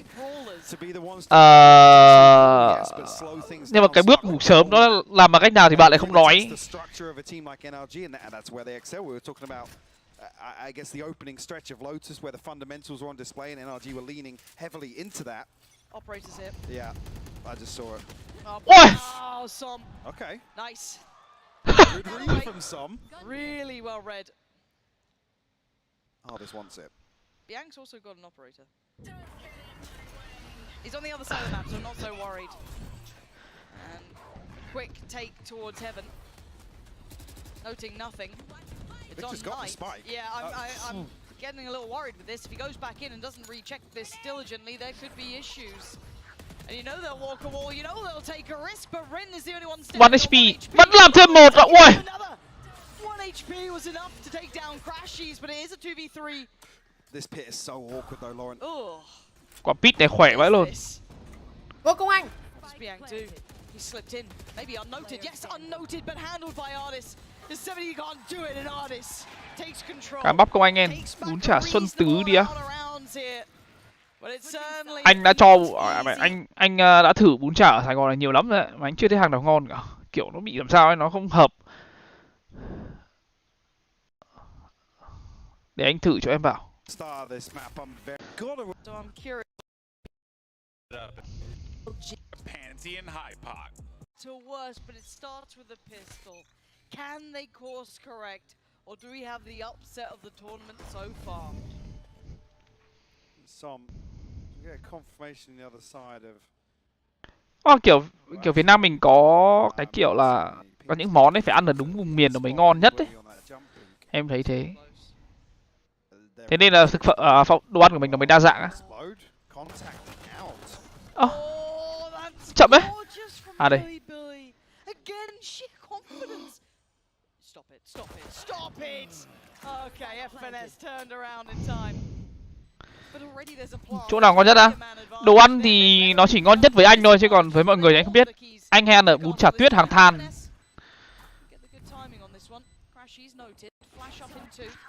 Two flashes for BenQ as well, and the paint shell for YZ. But they're so close. The timing on this is very, very uncomfortable. Pop flash, sure. Artist kind of turns that, so he gets a fight on it, dashes away, goes back for more, spots out another, but it's really Finesse làm gì ấy? Now all eyes turn towards Artist. Crashy succeeds, and it's only on Artist now. The 1v2, so much work. 3 HP, he can't do it. Billy, off to the start they wanted in the second half.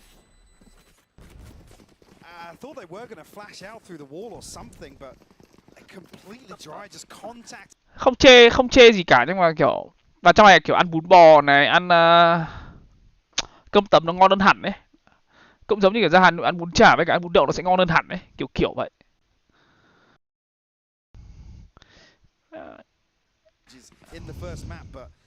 Đồ ăn em spam theo chỗ em ở. Và đây em spam cơm tấm với cả thịt mãi bún bò với cả nem nướng. Ra Hà Nội thì em spam thịt mãi bún đậu với cả bún chả. Ây da. He can check the flank, it's fine. No, excuse me, hello. Oh, Som. It's not what you wanted. We talked about checking your corner. Anh không thích ăn mì Quảng. Anh ăn thử một lần, anh không thích món đấy lắm. Ôi. Thịt không phải sóc lọ cay vãi luôn.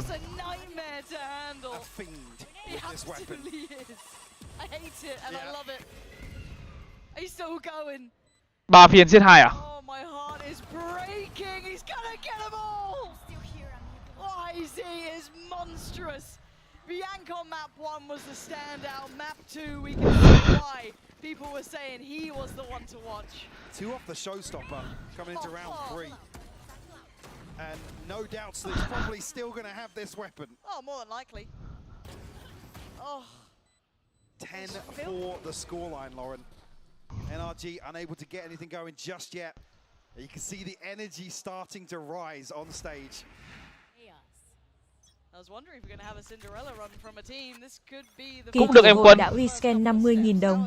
Có phải quán ngồi vỉa hè mà có chả xương sông Cabro? Tôi ở Úc cũng thèm quá mặt mếu. Đúng rồi. Đấy là chả lá lốt chứ nhỉ?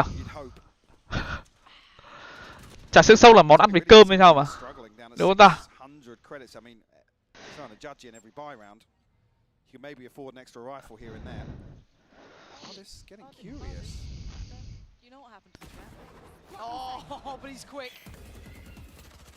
Spray on that. He has the one way to be able to fall away from. Why is he unable to? Là lốt với xương sông điệu à? Sao? Mình đâu biết đâu. Mình tưởng khác nhau. With Rin falling, he kind of looked towards Yosemite maybe to make use of his utility elsewhere, but mình ăn ở hàng đấy. Còn nếu mà kiểu đi cái anh em bạn bè đi đông ấy thì mình hay ra cửa bún chả cửa đông, tại vì chỗ này nó rộng rãi hơn. Còn cái chỗ bún chả hàng than là hơi chật chội.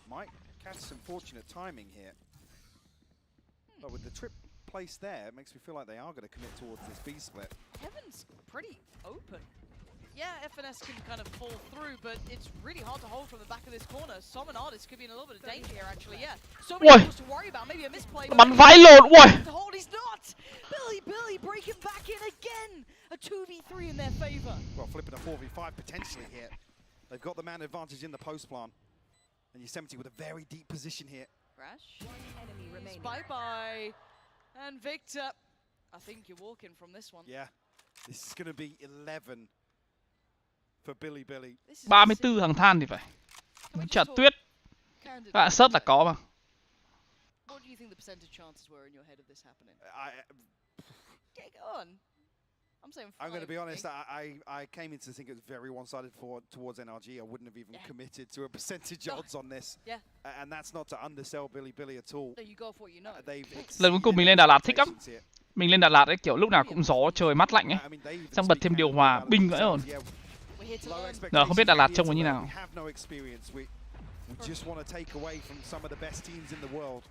Right now, they're taking away a lot. Exactly, they're taking away potentially the first series versus a heavy hitter. The kings of consistency on the global stage. Ôm đầu. Oh, he's giving it. He's giving it. Let's go. Oh, you love to see it. Time out for NRG. Well, well, well.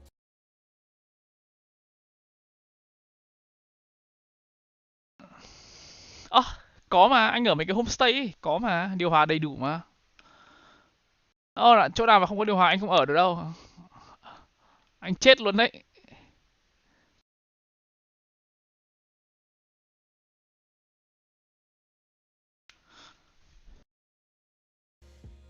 You're clutching. Yeah, I'm trying, man. I'm trying real hard. Set now. All right, NRG. Come on. Cam này hình như không được dùng này. Ở Ascension nhá, ở Ascension cam này không được dùng này.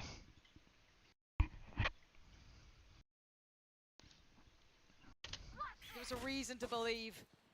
Because right now it's been Billy the whole way through. Now, aggressive start. Knight with the first. Ui, hút chết. Ui, yếu luôn. Vãi lồn bắn.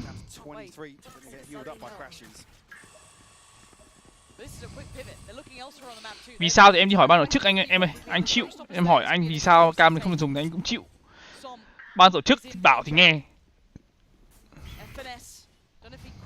That paranoia, he should be fine for now, but here comes that explosion. Why is he going to dive on in head first and try and find Tom? He's got him. Gateway open, but FNS clutching onto this, desperate to hold on, and Victor's by his side. They're not giving up. Still standing there with a 1v1, and out of everyone, it's Crashies. The opposing number keeps NRG with a little bit of breath in their lungs. 5 rounds now. But they're clinging to life in terms of the finances, Lauren. Gonna force basically a full repurchase here and Billy. Cam đấy ai cũng xài mà, ở trong rank xài suốt, trận nào mà chả xài, nhưng mà trong giải không được dùng. They definitely need it. The road starts with 1 round, another 6 to find. There we go, just 6. Can they turn it down to 5? Can they keep this one going? Victor wants to be active. Not afraid to fight. Zardis challenging towards middle as well. Looks like Billy aware of the chance of that aggression. We know it's a common shift for NRG to look for opportunity. Cam SEA Games là dùng ở trên cái Raptor ấy. Nó nhìn được qua cái barrel trước khi ra đầu bắt đầu á, nhìn qua được. Không phải nhìn qua được mà nhìn ở trên cao quá ấy, thế là nhìn được cái đoạn ở đằng sau. Nếu ai đứng lên chậu hoa thì nhìn thấy. Thằng MDS với cả thằng coach của nó là có gốc Ấn Độ hay sao ấy. Thằng MDS thì là em biết thì là Ấn Độ.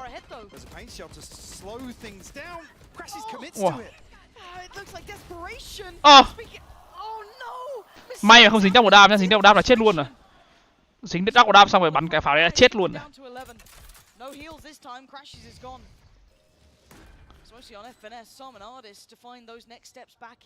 Đâu, em nói là người Ấn Độ sao mà?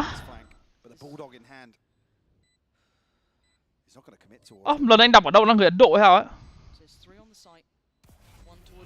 Ủa chẳng lẽ mình đọc nhầm người à?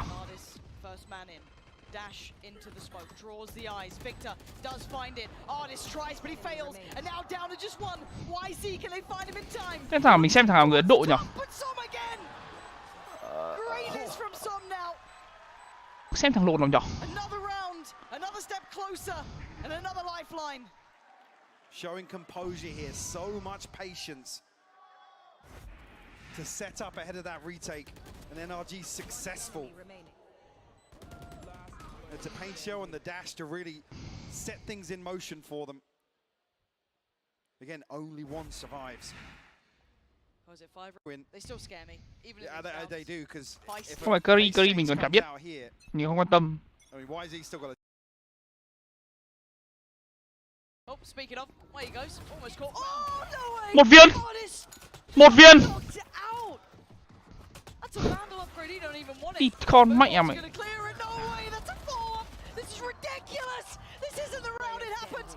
No, not like this. YZ is surely gonna put him on 12. Carve it into the scoreboard. Unless Crashies goes huge. He's desperately trying. Oh, Crazy. My word. When NRG need it most, Crashies is there. Another clutch from him. All right. And he stands up and delivers here. The Red Bull clutch. Em trai cũng là FPS Ấn Độ này. Anh có biết anh nhớ thế mà. Look at this start though, that is obscene, isn't it? I mean, he's just so slippery. Ardis, you can't even call this overzealous from Ardis. They have to do something to slow down Billy in rounds like this. Yeah. It's only really the open plant that is Billy's demise here. If Rin gets a safe plant and ability Trông mặt buồn vãi. Gets a fair engagement, maybe there's a chance. Billy forced into a timeout here as they're on the brink of a... Trông mặt ông béo buồn, trông kiểu buồn vãi luôn. Around. Billy keep getting damn close. Early ult from FNS does not want to entertain a B hit. Does Billy À, pha này một sóc này, một sóc lọ. Pha này mình xem, một sóc. FNS gives him a taste of his own medicine. YZ down out of the round. Judge dropped this time. It's 4 alive. Still, secondary objective, the pit will fall, so relinquishing some of that control. Ardis will spot Yosemite. Patience now, and he's checking. We can see how close they are. Great shot spots the other two. No tip, and Knight's still going to find him. This should be relayed. This is FNS now. Potentially on a platter, but keep your eyes on the spike. He's going towards Big. Ta sóc lọ à? Standing tall, showing him how it's done. That's going to be 8 surely. BenQ was exceptional on map 1. No chance here. FNS. The brains and the brawn this round.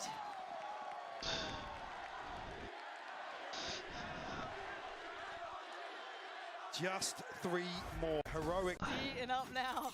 Okay, so a couple of those ults got burnt though, right? So keep that in mind. We thought that snowball round could be happening. Some of that's been removed. Why is he already opted to invest his in just a round prior? Tagged up, that's a big bit of damage. BenQ gonna have to invest all of that healing here, which is fine. Gets him back up to sitting pretty, but very indicative of the hit coming this way. You've got 3 players now on that early lead from NRG. Confirmation there from Crashes on the Trailblazer. Not going to be anybody to greet here inside ropes. How deep do they explore? Finesse is positioned all the way up towards heaven. There's no reason for him to rotate just yet with 3 members of NRG up this close. Không ai nghĩ nó trong phen à?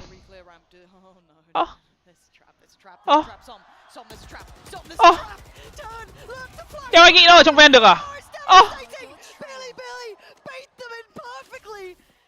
And this could be the heartbreak round. Ardis and FNS though. Heroics from FNS and just that round gone. Ardis always good for it.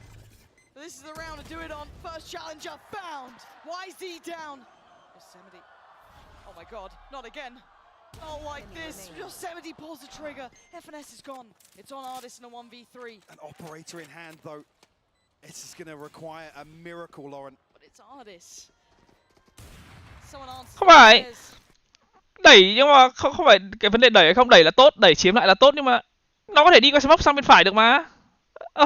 Là tâm chán vãi luôn, đồng đội đứng ở sau nhìn đằng trước mặt rồi thì mình phải nhìn bên phải chứ. NRG are so eager to take the initiative, be decisive in this round.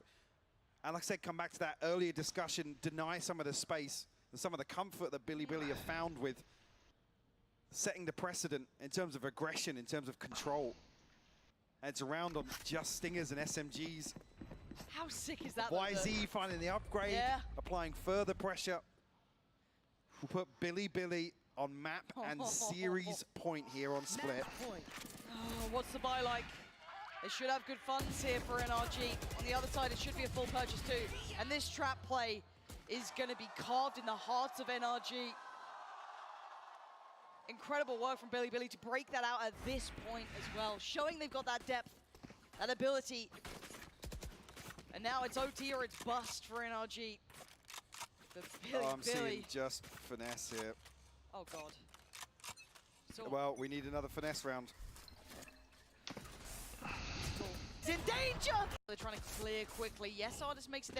Kiểu mấy cái team vô địch sớm mới xuống nhở. Mấy cái team mà kiểu vô địch sớm đời đầu ấy xuống hết luôn mà. Sentinel, cựu Optic, FPX các kiểu xuống hết luôn. Thế này thì cứu vào lồn.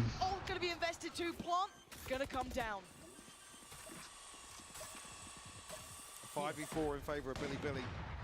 Needs someone to open this round up. A divide available with the pit down. It doesn't really amount to too much. Here we go. This is it. Hold your breath. As now the fight begins. Knight takes down. Quá khả lồn thua. Finding anyone. YZ's there. It's down to Victor. It's down to Artist. It's all that's left is Artist. And the unthinkable might just happen here. The true. GG. The upsell of the event so far. Billy. Trận 3 đâu nhỉ?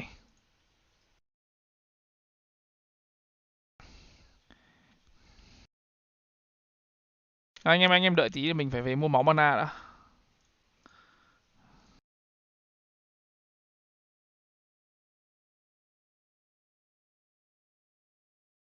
Đợi mình tí, mình phải về mình mua máu mana đã. Không, phải tích thấy bảo 1 triệu mà xem gì. Game gì á? Con đường tơ lụa. Game phải hài vãi lồn. Con mẹ thằng Đức Phúc chuyên lừa đảo taxi này. Ta lên chửi nhau rồi. Cái này là bao tiền ta? Hình như là 1.000 một phát đấy. Đi con mẹ chúng nó cứ suốt ngày chửi nhau thế này cả, buồn cười vãi lồn. Chơi vui hay chơi kiếm tiền anh? Chơi vui em ơi. Tiền tủng lồn thì chơi game mấy game cây cuốc này chỉ để giải trí.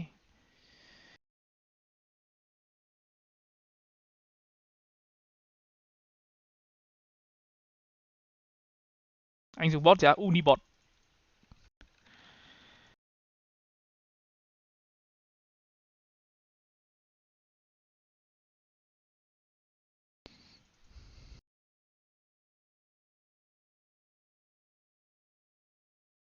Tầm tuổi này giờ chơi game online chỉ để vui thôi.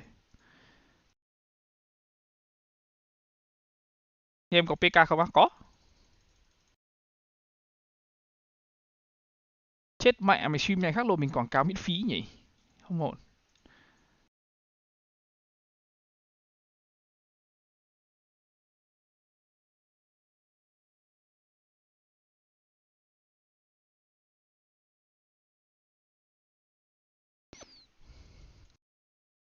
Game đông mà, game này mở từ gần chục năm trước, hơn chục năm trước rồi.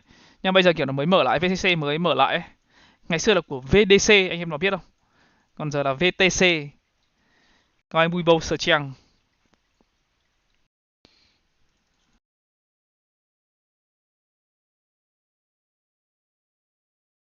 Cho là mình thích chơi mấy game cày cuốc này lắm, kiểu đi farm party này, cày cuốc các thứ rồi xong rồi đi kiểu đi đánh nhau các thứ ấy. Vui à. Hôm qua vừa làm set thời trang 4 lít địt con mẹ mà đắt vãi ổn.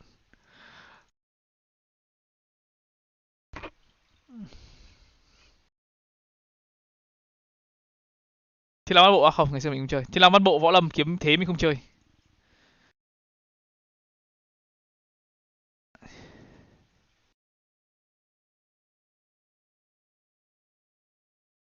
Game này lừa đảo nhiều lắm á. Game này thì lừa đảo nhiều rồi. Hôm trước là bao nhiêu rồi nhỉ? Hôm trước 1,5 triệu, hôm nay thêm 4 lít nữa, chúng ta 1,9 triệu rồi. Chơi game được bao ngày? Chơi game được 11 ngày. Chơi trên PT cho đỡ chết không ạ? Top VIP đã điên là đi mà em, top VIP nó vãi lồn lắm thề. Cho nó nạp trong này phải tiền chục triệu các thứ, mình chơi vui vẻ thôi. Chơi game mình thấy vui vẻ được, đừng để game chơi.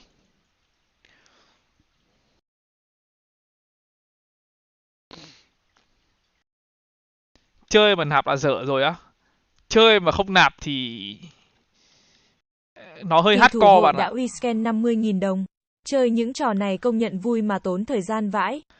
Thi thoảng thèm vào kiếm cái server private nghịch mấy hôm. Bạn biết à, bây giờ mình chuyển từ pro player Valorant sang pro player thì em có đường tơ lụa mà. Đây nhá, lịch trình của mình nhá, mình sẽ chơi đến 4 giờ sáng, 3-4 giờ sáng mình cắm auto, mình đi ngủ, ngủ xong rồi 8 giờ sáng là mình dậy mình cắm tiếp, xong mình lại đi ngủ tiếp.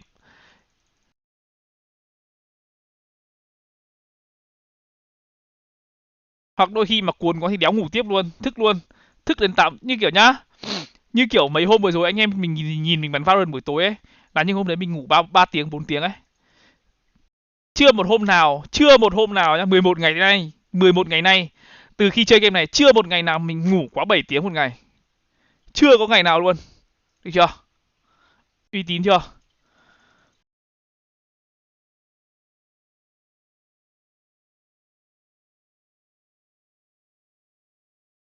Mà nhá, anh em nhìn nhá, game này nó đéo có cái lồn thì luôn. Đây là nhá, lúc đi cắm này nhá. Đây đợi tí mình làm đủ thao tác cho anh em xem. Game này nhá, lúc mà đi cắm này nhá, đéo làm gì luôn. Nói thật, đéo làm gì luôn. Đợi tí, đây nhá, về mình chạy ở bãi này.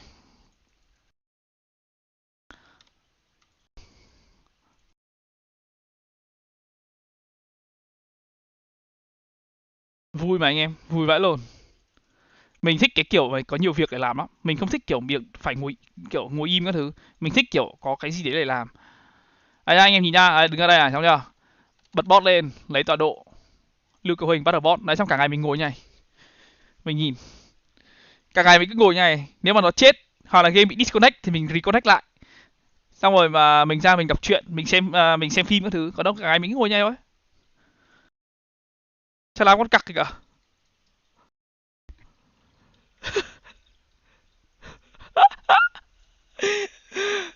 Đéo làm luôn thì cả luôn thề.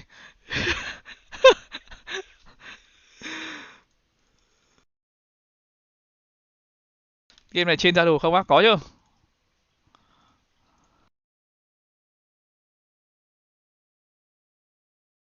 Đợi tí anh em ơi. Vào reset giờ chơi phát. Đấy, còn việc nữa đấy, đúng rồi. Anh em vừa nhìn thấy đúng không? Chỗ này là nó chỉ cho chơi 5 tiếng. Game này chỉ cho chơi 5 tiếng. Mỗi 5 tiếng thì bạn phải tốn 5.000 để bạn reset giờ chơi để được nhận full kinh nghiệm.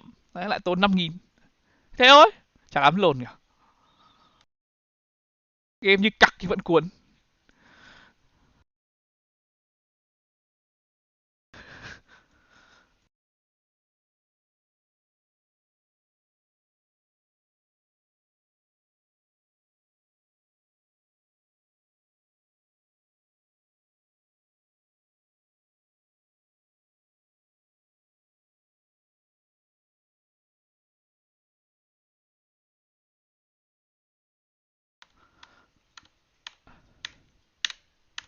Battle for the side of Foot, beginning on the attack and looking for some control. They've destroyed the turret, but they've got their sights set on A. Viper Walls making things a little bit more awkward, and while Demon One has just met the Turkish aim, first bullet straight to the head as they look to rồi con tơ lụa này em chú. Almost manages to get a double straight off the bat. He is going to be a menace throughout this match on the A site, but for now at least it is going to be the advantage in the favor of Foot. A quick retake being attempted. Sova nè. Yeah, just trying to annoy them. Some damage done. Boostio able to catch off. Bajin goes out for a bit more. That double might just give them a fighting chance in this. With low HP on Ada Captain, the round might just be theirs, and seconds later it is locked in for EG, America's #1. You've already seen America struggle today, Tom. The eyes are certainly on the evil geniuses. Yeah, one of the things I really want to highlight as well is the last time we actually saw Boostio play a Killjoy versus cái thượng hạng có reset được thời gian không độ gì không. Cái đấy một ngày chỉ được 5 tiếng thôi. 5 tiếng nhân đôi kinh nghiệm. Còn nếu mà TA muốn nhân đôi kinh nghiệm nhiều hơn thì mua cái gói X2 kinh nghiệm ấy, 63.000 cho 11 cái, mỗi cái 2 tiếng. For example, we saw retakes where Foot still had 3 of those brim smokes. You know, okay, but that's just madness. I don't think EG are going to fall for that same sort of trap, as they are always very good at reading into their opponents. Mình nói thật, đi con mẹ anh em đừng có chơi. Mình nói thật, anh em đừng có chơi. Đi con mẹ mày, cái game này bây giờ nó bị chửi vãi lồn luôn. Đi con mẹ anh em biết nhá. Anh em biết nhá, cái game này nhá, bọn nó toàn vào farm tiền đấy, chúng nó lập nick mới, chúng nó vào farm tiền đấy, kiểu lập nick đéo mất gì luôn. Lập nick nhá, 5 giây một nick. Sau đó chúng nó lập nick, chúng nó vào farm tiền. Server này chỉ có 10.000 slot thôi. Thế là mấy cái nick clone vào ấy, nhiều quá, server quá tải, người chơi muốn vào đéo vào được luôn. Mà xong nhá, VDC nó bắt nhá, nạp tiền. Phải nạp tiền tối thiểu, phải lên VIP mới được vào, còn không thì ngồi chờ mười mấy tiếng đéo vào được game luôn. Người ta chửi nhiều lắm, nhưng mà đéo phải việc của mình. Look at Foot with a minuter of investment, a few pistols, nothing much more, and on the other side, well, a pretty healthy buy. Yeah, some challenges for EG if they want to take pacier attack rounds, but here on the defense, they're not afraid to put a little bit of that aggression out. Already grabbing the orb up on A long, some good control on the back of it, but they have given up a lot of control around here. The water wide open, and Foot are feeling it out, grabbing all of that control. Thing is, still a decent run from here towards either one of the sites. There's players in between them. Calm. I like the idea. Spamming on the back of the turret contact. It won't get them anything though. Mình nạp bán nên đéo phải việc của mình. Mình nghĩ là nếu mà ai kiểu ấy không thích thì đừng chơi. Tại kiểu mình bị chán quá ấy, mọi người, mình kiểu bị chán quá, mình đéo có gì làm ấy. Mình đéo có gì làm ban ngày ấy. Thề mình đéo có gì làm luôn ấy. Hồng Anh đi làm, xong mình ở nhà mình đéo có cái lồn để làm cả, toàn ngồi chơi chó mèo à. Theo mình muốn chơi game cày kéo để giải trí á. Very good at just taking that initial fight, fading away, not over-facing. He has support from Boostio as well. Nói chung là VDC mà hút tiền lắm, hút bào tiền vãi lồn, hút máu vãi lồn. Cleaning things up. It's only going to be the pistol lost, and for Kiwi, Hello, lên sân lộc. definitely not the gun of choice, and as he tries to pick up the other, Hello, Giang vào. as well. Very clean from the side of EG. Only a sheriff lost. Đó à, 2k5 siêu là mình lên VIP con mẹ bạc rồi thì làm sao mà disconnect được nữa. Mình là vua mẹ. Chơi game nó bắt tối thiểu nạp là 300.000 để được chơi. Còn nếu mà muốn không bị disconnect hay là muốn kiểu ấn login vào luôn ấy thì 900.000. Đi các bạn game vãi cả lồn. No one gets caught out of position, and consistently Calm was just taking shots, falling back, grabbing his one and leaving. I love to see it. Now this is interesting. In round 3, timer's ticking away, and we're getting towards 0. And there's still an op in the hands of Demon 1. Yeah, so Boostio last round just played the pistol so they could save up this extra cash. I don't know if this is something Foot will necessarily be expecting, but with Demon 1 on the server, I feel like you always have to be that little bit more wary. Again, though, we saw this from the few attack rounds from Foot. They're very happy to take these pacey hits and already walking quite far up towards long.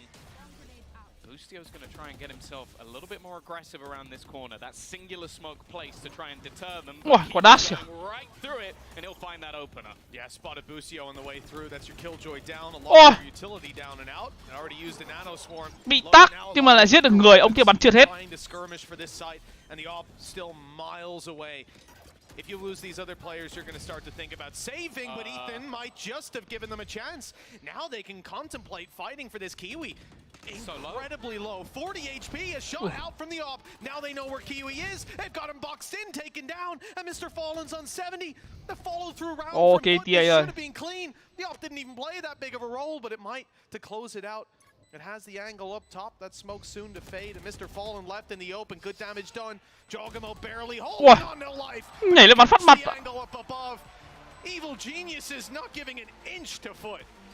And what a huge round as well from Ethan. But that's the thing. You look at the initial fights that go. Thầy xem trận 3 rồi thấy mình xem trận 3 mà. Trận 2 Fnatic nó hơi một chiều ấy, xem chi. Anh Công ơi, mua phong cách xanh với link của anh có được sale 10% không? Hình như là không. Anh chỉ là anh được hoa hồng thôi. Còn nếu như anh cái code của anh không được giảm giá. Cho mọi người mua qua code đấy thì mình chỉ là mình được hoa hồng thôi. Còn wow. Defeat that they would not have been hoping for. As we've said, we've seen a lot of very strong defensive halves as of recent. Thẳng thắn mà. Vậy là mình lúc nào mình cũng nói thật với anh em mà, mình nói đi làm gì. Tiền thì ai giải thích nhưng mà mình không lừa anh em đâu, yên tâm ấy. The one upside, Kiwi has a blade storm. Look at this. The fact that Demon One's holding that. Just what's going through their head. Okay, they've got a brimstone này. How do we deal with it? Let's hold some of those updraft angles. You know he's going to try a nasty play, and he's already tried it. Down to 30 health. Sure, they get control over the B side, but defending it with these kind of không mua đúng giá mà, nhưng chỉ anh được hưởng thôi. Ấn vào link hay không thì các em vẫn mua giá đấy mà. Ấn vào link thì anh được thêm tí. Mỗi lần các em mua thì anh được thêm cốc trà sữa. Thế thôi. Các em được gear còn anh được trà sữa. within this round already, getting a lot of information, and those knives are going to be gone for the next few seconds. They are slowly just being Demon one. One by one. It's looking very easy. One by one. Post plant for Moj. He will be able to pick off one already. The Spam attempting a little bit more, but now Mr. Fallen, Stinger at a distance. Can't really hope for anything, and again, EG are going to make that one look easy. 4 players alive, finances really growing, and although the time was getting a little bit low, they make it look comfortable. Mua như này cũng được coi là donate cho anh, đúng vậy. LGG Saturn Pro mới á, có nó hình như là thay đổi là kiểu nó có mềm hơn đấy, nó có cái X-Soft cho bạn chọn đấy, mềm hơn nếu bạn muốn, với cả là nó dày hơn. Bây giờ cái này nó là 4 mm dày hơn.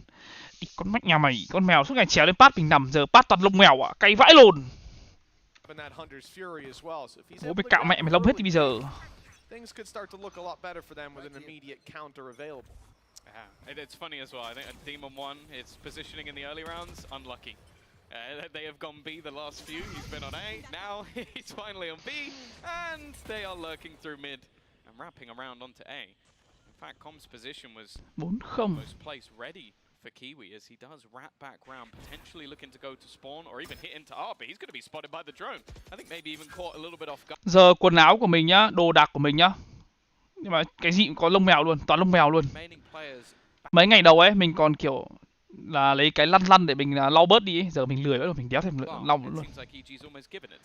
Yeah, again, in effect, when they come to pushing the site, because of how passive EG are, they've just given up art, right? It's not as bad as you might think, because Foot have nowhere to pivot to take that space off of, slightly missing the timing on that right click.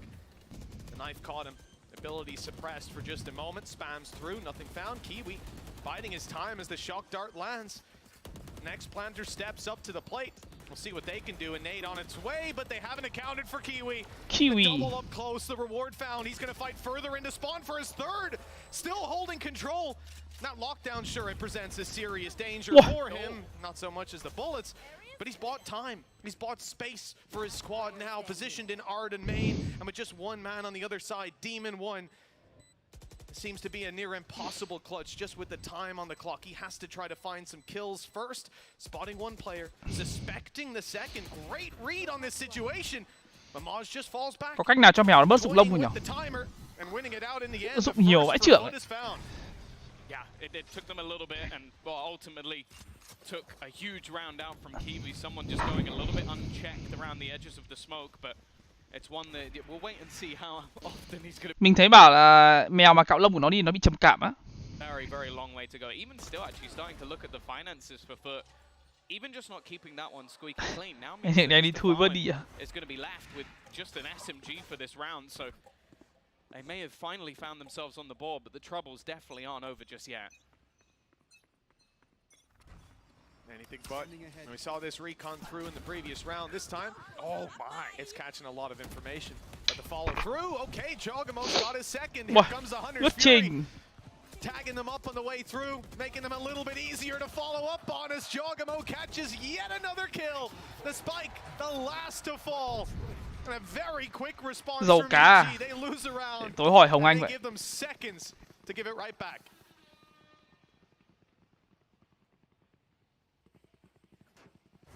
It's a strong lead. And we've seen this a couple of times, the idea of popping up the flash, following through with the recon as well. Didn't quite net them as much value as this time around, though. Yeah, this is something that's been spoken about throughout the tournament so far, and that is that every time Com has a Hunter's Fury, he gets value from it. I think normally it's a multi-frag, this time maybe not so much, but the amount of damage he was able to do, the disarray he was able to cause, and more so. Anh nuôi một con được 7 năm rồi. Anh chưa nuôi chó mèo bao giờ. Ngày xưa ở nhà ông bà thì có nuôi chó ta thôi, để trong nhà thôi. Ui! Hoping to try and find that extra little bit of damage. Spam trying to deny nhặt nốt đi. To get that operator, and it actually has. I thought he was going to continue that push, but backs away. Yeah, maybe worried about a second player following through at any moment. I'm not sure, but they've left it on the floor for now. A valuable weapon for this squad. Instead, maybe looking for this orb They could get the Blade Storm online right here and now, hold the long range angles. You know the op's not in the round. Good idea. Now last time around, Kiwi wasn't able to get up Chị to không có ult bạn too mới much. không được đi chơi, không được đi chạy ra ngoài, nó mới trong cạm thôi. Mèo nhà anh cũng ít khi được ra ngoài. Nhưng mà có con chó chơi cùng, hai anh đến suốt ngày chạy nhảy. Ui. Through the smoke, well, let's add another tally to the counter in the audience. Foot on the back foot now for sure. But yeah, the nano was just to buy them back. They are popping everything. So many ults being thrown into the round, and it might not even be enough. The man advantage going back, but at least Crax has been able to hit a nice shot, giving them an opportunity. The close angle is so important, but Jorgamo still just going strong, leaving 2 remaining. Both with sheriffs hiding within this vibe. Cậy lộn gì đấy? Wow. Down to 1, and Com will not allow the mischievous Foot to get away with anything. What an incredible effort with sheriffs nonetheless. But the time quite as close as it needed to be. If Kiwi was alive a few more seconds, that stray shot through the smoke doesn't catch him. Who knows? Who knows? But 6-1. Coi trận Energy với BLG cho nó vui thấy á, mình xem rồi mà. I don't even know if I want to blame that on them realistically. What can you do about a player hitting shots like that? And we've seen this from Crax in the opening series as well. He was unbelievable. But it's not enough this time. And Foot, having invested a lot of their lower, like some of their ultis, late.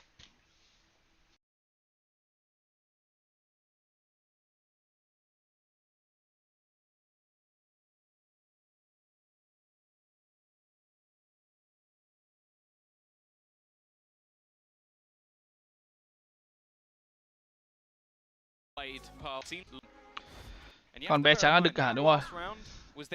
Mèo nhà mình thì là cái, còn cún thì là đực. Cái lỗ má mà chúng có đuổi nhau ấy, con mèo thì nó chui xuống gầm giường, con chó thì nó nhảy lên giường nó chạy. Cứ thế đuổi nhau rồi.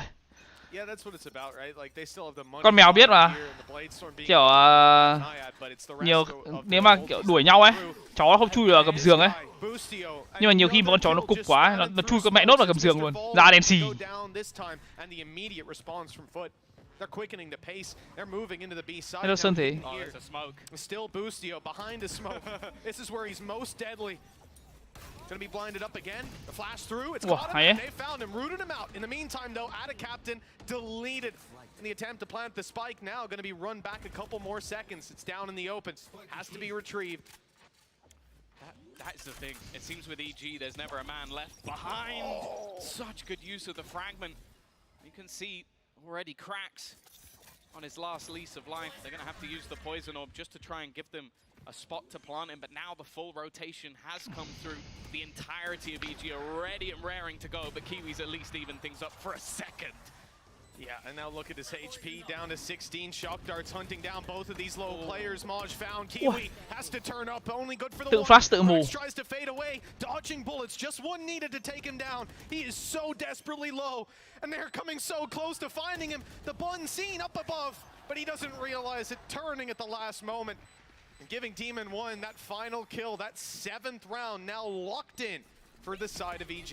It just seems like every single time that Foot managed to find a kill, there's a cost fallacy. Like, be it someone getting wallbanged by an operator, a Com diving through the smoke to trade out his teammates, the fragment onto the spike. Like, there's always damage being achieved by EG. Their utility has been sublime, but even just their timing and synergy has been one of the main differences so far in this matchup. 7-1 in the lead over on this defensive side. Again, we're going to be back down to very little. An orbital strike for Ada Captain that's been sitting there for a while. And in this sort of round, would you even use it?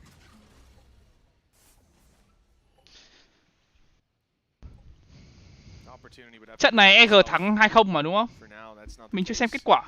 Slow approach from EG. They even wanted to get a little aggressive to start, but once they see this wall go down, that space taken, they're going to give it up.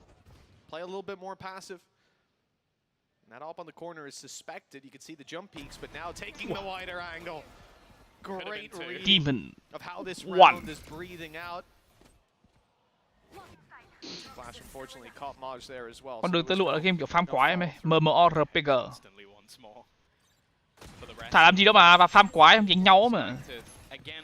Kiểu cái game Mấy game thời xưa nó chỉ thế. Every single time Com and Boostio have been having a field day. Again, going to be tagging up the information. Boostio just waiting to swing off his teammates' contact, supportive shot darts, but at a captain. Băng qua lửa bắn đốt phát đầu. Phải lồn. Com's utility has been almost as good as his fragging power throughout this game so far. Unfortunately, he doesn't get assists for his own kill. But he is going to find the wallbang. His sight is just locked out. And Moj, well, he's finally going to take one, but as said, the trade is immediate. Cái gì? Trận này 15-13 á? 8-1 rồi mà.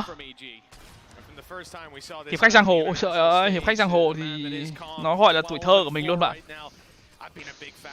Ngày xưa mình xin tiền bố nạp game suốt. Hiệp khách giang hồ. Ây da. Sao người mình tích điện hay sao nhỉ? Vậy cứ giật điện liên tục vậy.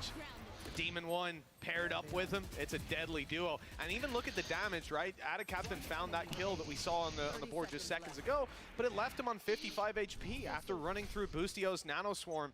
I think even being tagged through the wall beforehand. At that point, yeah, it's an easy follow through when he goes for the plant. And this is the thing, no matter what happens to EG, even when they're losing a player, Ô, game Hoàng ơi, anh xem the dominoes have already started to fall. As said, it's that cost fallacy. And every time. Here we go. A chance. Demon One is going Đá đông là những đứa trẻ không bao giờ lớn mà em. We spoke about Ada Captain yesterday. I think it was 20 assists and a half. Yes. Ethan's already on 13, so he's looking to try and beat him. Jealous. Again, they're going Lên anh Ngồi. Ngủ đã rồi thì lên anh Ngồi. A lot of counter utility in an attempt to try and slow them down. Lockdown even available as well for Boostio if he decides to use it. And Hunter's Fury, as said, Com, he always finds something. And with the lockdown in tow, Ada Captain has at least found one. Not quite clearing Ethan, but even still, they keep the advantage for a moment. Neck and neck at least with Foot grabbing the plant. Orbital strike used, so not online. It's just a Blade Storm that's charging in and taken down. Shot out of the sky by Cracks, but there's a response. Com not letting this one slip. They've got to push forward. A vague idea of where Cracks is, perhaps. Mr. Fallen, though, was revealed moments ago. Putting those pieces together for EG. They'll look to peek this one. Oh my god, the damage is incredible. Cracks down. Nó lại ngồi đây rồi anh em ạ. Now the last man standing, double peeked and dealt with. Nó lại ngồi đây rồi anh em ạ. Triple for Ethan. As they push up to 9, this lead can't stop extending for Evil Geniuses. It's just ridiculous. Another Red Bull clutch, and I feel like we're just going to be brown-nosing Com at this point, but he even uses the dart to even in the clong at all. Foot's strong again. Been doing ongoing walks. The second player in Crack. Damage. Nó đi uống nước. Đang đi uống nước. Vừa ngủ dậy xong. Thằng này chỉ ngủ thôi. But it's gonna have to be real strong if this keeps up, and even then, if it stops right here and now, 9-3 at best on the half. It's a tough scoreline. Ồ, game quân này. For now, patience again on display for the side of EG. Foot. This is probably one of the slower. Cái cửa sổ này không có rèm bạn ạ, nên mình cũng không biết phải làm nào. Chói vãi lều ấy. Destroy that turret, same thing they've been doing in a lot of these rounds, and then Kiwi goes walkabouts with the fact that you still have players on either extremity. This isn't a game plan right now. They're trying to find options. Yeah, and that's the thing. Every time there's been space left for EG, it's been left intentionally. It's not like there's been any gaps found. Lộn mèo 7 cân to thế. Com going walkabouts, and a captain being able to take him out. Boostio left with absolutely no support. He needs to be a hero here, but he's not even checked on. He's managed to find a couple, of course. The second player in Cracks. Thiện không vào lớp đã rescan 10.000 đồng. Anh này là ai vậy mọi người mặt cười. Cảm ơn Thiện không vào lớp nghe. Anh A, pro player con đường tơ lụa. They'll finally get themselves into that after plant, and for the first time in a while, it looks like a possible round for Foot. But we'll see if they can take it. I really like that from Ethan, just holding the lineup that whole time, waiting for the res to come through. Hoping to get both. The play out. Ethan, no flashes. They got to just dry peek those angles, lose a lot of HP in the process. Demon One down low, doesn't stop him from eliminating Maj. Still need to root out Mr. Fallen, who's just swung out wide, looking to take the fights. Lockdown in play, on the way. The swing needs to come in. Mr. Fallen, it's being diffused right under his nose. And now the stick, it'll get close, but the detain interrupts. Timing now, everything, and that spike is already quite far gone. I think Ethan's realizing now, trying to back away, but it was way too late. Well, I don't think you're going to see a round victory like that too often. a player getting the spike to half. He basically was just hoping his opponent wouldn't peek, but Mr. Fallon played that to perfection. Finally seeing a second round onto the board for Foot, and another Red Bull clutch coming out in their favor this time around.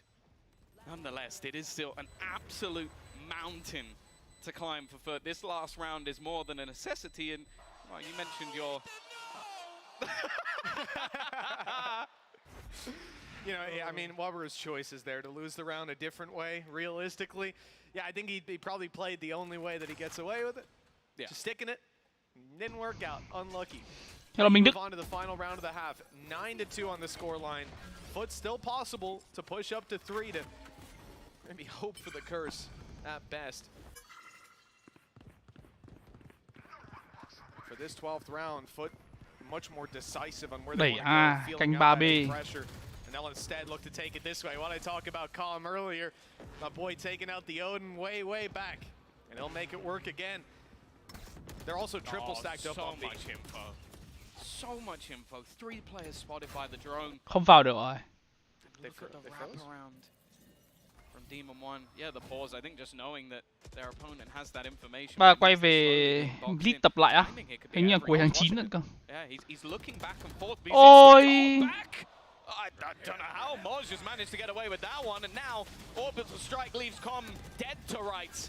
Finally a chance. Wow, Ethan. But then strikes Ethan. Wow. Another one coming up for Kẹp đẹp ấy. But it's left all onto Jorgamo. The player wrapping back around. Foot have an advantage once. Wow. The spam is ridiculous, but Moj waking up finally will make this one a 9-3 half. It was squeaky in the end. But even still, thiếu Reina. Got something. The fact is, EG is so far in the lead here. Yeah, EG have got to be feeling incredibly confident with the half that they've just displayed here. They chose the map.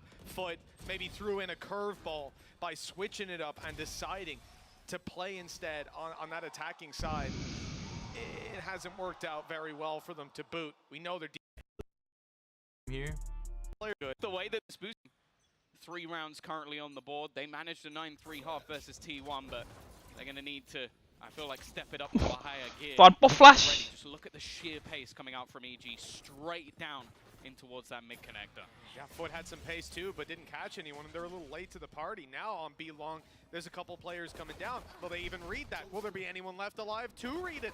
Low HP now, stuck in the corner. Demon 1's also being tagged up, but that won't stop him yet again. Able to deliver kill after kill. The shutdown is there with a back and forth for Foot. They're overextending into this, knowing the spike needs to be planted. They try to interrupt it, and well, they've succeeded. A pistol round for Foot at long last. Yeah, one that was necessary. Cái giải invite Nhật vẫn chưa biết là có được hay không. They needed to get themselves this pistol round. Definitely a close one, and with the way that Com's been playing, I wouldn't have been surprised if he was able to close that one out. But for this round at least, they're not going to be able to invest. Cũng mong là được đi giải đỏ. A few with the light shields though, so we'll see. Maybe there's a couple of opportunities to capitalize. Yeah, damage could be done. Not seeing a Marshall or anything in here for the attacking side. Obviously going to be a bit of an issue if you are going for control over B long. Probably going to want to have that long range. You can even just be seeing how Foot like to set up in these initial rounds on their defense. You're catching out where the turret is, obviously a different spot to what EG had been putting down on their own defensive side. But then when it comes down to Thằng chơi sen nhanh á, quay vãi luôn, quay trong chấm luôn ạ. They've actually managed to take a few teeth out of that grinder. Look at the A site. It's stacked up now because of the feigned control. They went to B first, moved back to A. It looked like a simple enough round. But now as they again shift focus to the B site, they should find this much more open. Yeah, I like the fact though that Foot are just basically doing exactly the same as we saw from their opponents in the prior half, just sitting very passively, not really giving any opportunities for individual fights.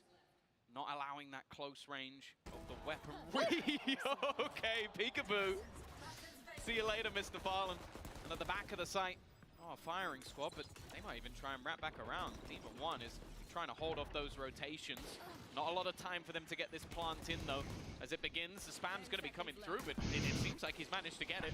The thing is, though, the full force of Foot is barreling down on this team. This sleep. 9-3.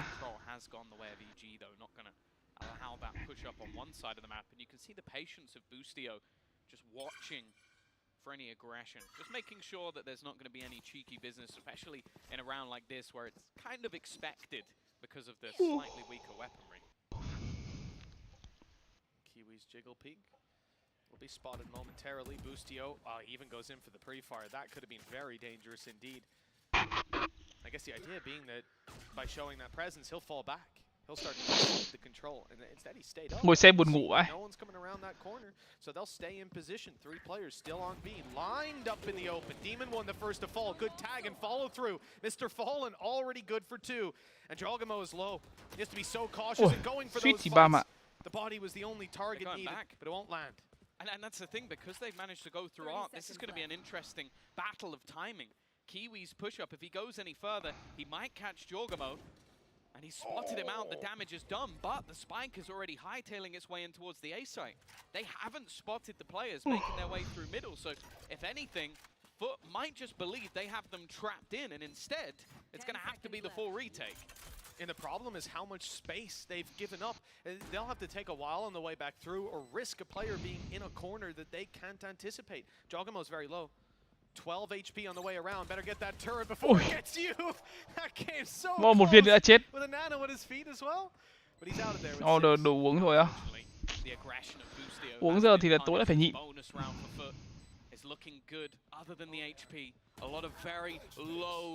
Ethan bắn game này kinh vãi lồn mà. Wow.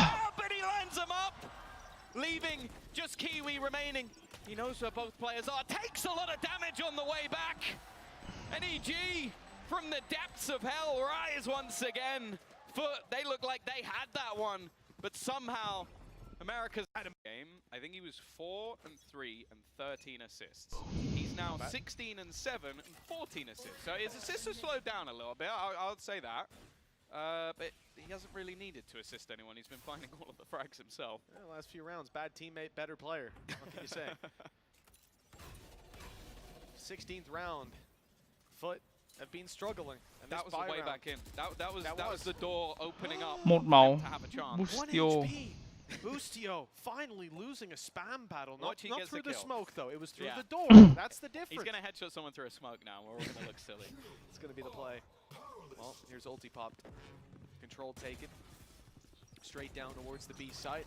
Killjoy utility protecting their back, but it does look like they want to commit, at least commit Demon 1 to this. As he seeks out a fight. Maj is forced back. There's a player up above in the form of Mr. Fallen. He's on the edge of the smoke. Hasn't come through just yet.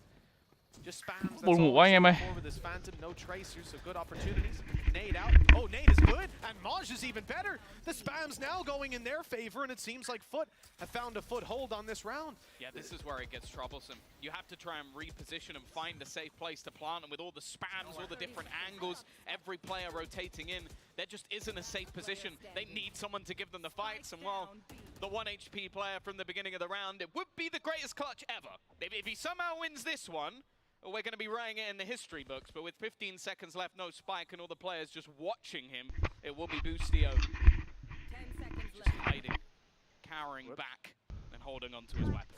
Well, they have an idea where he is, but I think most are too far away to really have a chance. Now.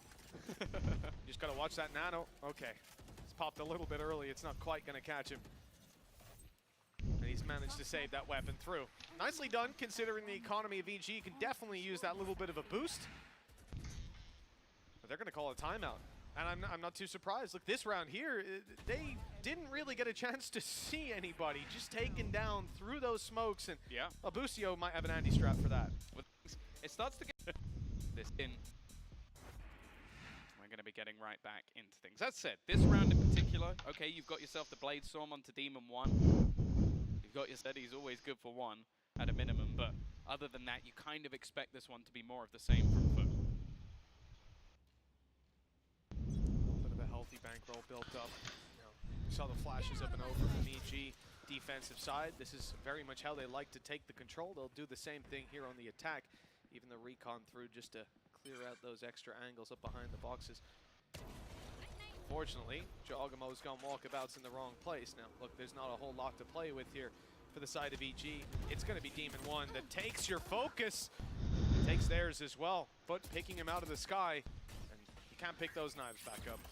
Bớt mưa nhưng mà nó nắng em ạ. Nắng gắt vãi lều ấy. Now becomes the main focus of this round. See how much damage he can possibly achieve. Again, a few tagged players behind the box, but I feel like there'd have to be more of a mistake from the Turkish roster rather than anything else. They seem acutely aware that this position has been lost, and with the cross being held by Moj, it would mostly come down to awful timing from them, and there it is! That's as bad as timing could get. Mr. Farlin is going to quickly find the trade, and now Ethan is all that's left. 35 seconds, Spike to be retrieved, and his opponent of Anna Captain just sitting back and waiting. Yeah, very patient play like we talked about the other day from Foot. Their discipline definitely being worked on the past couple months since their last international appearance even. The payoff is there. Another round found, well handled. They start to build up on that lead, 3 behind on their defensive side. And as we said, this is where they found their plethora of rounds before. So the story is starting to add up to a Foot comeback, but this is where EG have a full buy. Yeah, there's still 3 rounds in the lead, and as you said, this is where the rifles will be coming in for them. Also, that Hunter's Fury online, always a threat, but a lockdown on the other side, it might just have to be used for a counter, and not wanting that coming through in a late round retake. The build-up, though, is going to come in towards the B site, and that's where Kiwi is waiting an instant pop flash just to try and delay them off. The same on the other side, and quả flash ở B đẹp phết. But a miss. Well, Demon 1 hasn't been deterred either. Look, he's just running it down. Trying to take all that space while they hunt down Kiwi. This guy is ridiculous with the Hunter's Furies. Calm just doesn't miss. With that man down, well, you're not too worried about Kiwi picking up the op. Ôi, quả anti đấy hơi bị chất lượng đấy nhá. They can look towards the B site. They've at least baited out the the lockdown with a minute 5 on the clock. They can just wait it out. Yeah, with 3 players already here at the solo defender on the A site, EG are just gonna pump the brakes, wait this one out a little bit longer. Operator's actually going to be going back in this time. It's found new hands, new blood in the form of Moj. He's not going to hit the shot either, leaving them in a dicey position. Rifle retrieved, but still, EG are just waiting, being delayed by the util on the other side. Anh ơi, bây giờ em đổi chuột thì phải tập lại như nào vậy anh? Em đổi chuột á. Nhưng mà nó chẳng có cái gì gọi là tập lại cho quen đâu, mà em chơi nhiều ấy thì em sẽ quen lại cảm giác chuột mới nó nặng hơn hay nhẹ hơn ấy, kiểu vậy. Thay đổi chuột thì sợ như thế đâu mà. Mình đang chơi sen chậm ấy, xong rồi chuột nó nhẹ đi hay nặng hơn ấy thì nó cũng mệt mà. All the control is theirs. They can run this clock right the way down. Chỉ có chơi nhiều thôi mà, không có cách nào để tập làm quen cả. Nice try by Ada Captain. I don't know where that second kill came from. The result is the same. 11. Anti kinh thật đấy. Pha này anti là hơi đẹp đấy.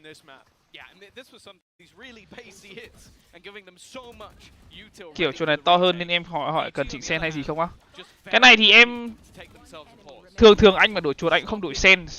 Em thử xem, ví dụ như kiểu mà chuột nặng hơn ấy, em cảm thấy em di chậm hơn ấy thì em tăng lên một chút, như kiểu 0.01, 0.02 gì đấy. Kiểu thế. Nhưng mà anh khuyến khích thì không nên đổi sen. Cái sen là cái không nên đổi.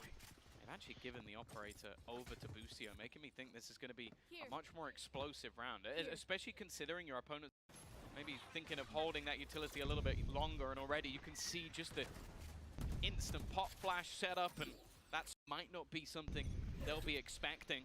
Maybe thinking of holding that utility a little bit longer, and already you can see just the instant pop flash setup, and you're trying to bait out the hope that they fall into your lap afterwards, but what has happened is they pushed middle on the side of Foot, taken the control, heard the turret get called back, heard the rotations come through, and should have a good idea of this B site play that's about to unfold. Khẩu champion mới bắn dính không á? Không, mình không thích khẩu champion mới. Actually, it looks like they even thought it was A. Đẹp thôi, cái tiếng không hay, bắn không thích. Oh. This is going to be tough to actually. Well, they're able to wait outside the lockdown, so maybe this will work out. They've got a flanker as well. Ôi. Who hasn't been spotted just yet. He was hoping that they'd be able to find one before they get in. The Molotov has done work to deny at least a little bit longer, but the site It's going to fall into the hands of evil geniuses. Adacaptain trying to make a play through, and Moj will be the one to do it instead. The trade's back, leave it down to just Boostio. Still with that operator in hand, and he's going to get destroyed by Kiwi. An 8th round onto the board for Foot, a solid hold. 2021 vẫn bắn hay hơn. Không phải cái tiếng nó đầm hơn đấy, nhưng mà không thích. Không phải đầm hơn, gọi là đanh hơn à? Nhưng mà không thích lắm. Nhưng màu thì đẹp, màu đẹp. They end up running right into Mosh, who'd very quickly rotated and was there to back up his buddies. It's an 8th round. Building blocks starting. Pop flash, line up. But EG want to knock that castle down and leave Foot stranded. Having to reverse sweep it starting on Bind. We're going to see the contact on Moj, but he's smoked off. Doesn't really have an opportunity to do anything. Still, Boostio to 1 HP. It's the exact same. He just seems to survive. Oh, Timmy the turret almost had. He's been a little bit unlucky. There we go. He's got it. Timmy's gone. Not going to be surviving any further in this one. Boostio, he's either the unluckiest or the luckiest. It depends what way you look at it. He's surviving, but only just. The defenders also aren't just sitting there. They're not waiting to lose all of this map control. And a captain starting to push up, but now they start to get pressured from Art through the smoke. They go though, and it's a good chance for Cracks to farm up a few extra kills. Again, it's Boostio. 1v5. Not quite. No, not quite. Not quite. So he was almost there. Coming out of this round, I mean, obviously Foot are building up bank. Hello, ông này không watch party à? Đây đang xem đây anh. 2 giờ sáng thì watch party cái gì? Xem nha cho nó healthy anh ơi. It's been promising these last couple, but again, the rifles come back out for EG. That's the thing. I feel like, again, similarly, Adacaptain's slow start, fragging-wise, is coming back into this game. The amount of delay he's able to put in on this A site makes it very difficult for EG to actually take a lot of that space. It seems like the contact from Moj in middle, and then the aggression consistently surrounding the map, it makes it very difficult for EG to làm gì đấy? Space. And as of right now, they've struggled to string any rounds together. They're going to use a lot of utility to take control of mid once again. Kiwi, wow, find himself in a bit of an odd spot. Cũng check ở trên đầu luôn mà. It's utility to try and almost section off into mid, but instead he's getting pressured on the other side. Yeah, and his teammates can't really come out to help just because they're being pressured as well. Kiwi on an island, isolated, you would think.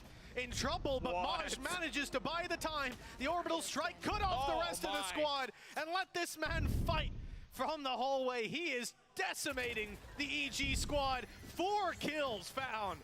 And Foot up to double digits now, hot on EG's heels. Yeah, there's always the question of when do you start to believe that a team is going to be able to turn this one around, and I think we might be getting to that point right about now. 10 rounds on the board, double digits for Foot, and more so, more importantly for me at least, we're seeing those superstars come online. Moj on this defense has again been a menace, the same as last time out, just starting evidently on his weaker side, and EG just slowly, this was 9-3. They're watching their lead crumble away. A pistol round might have been enough to just close out this game completely. It would have.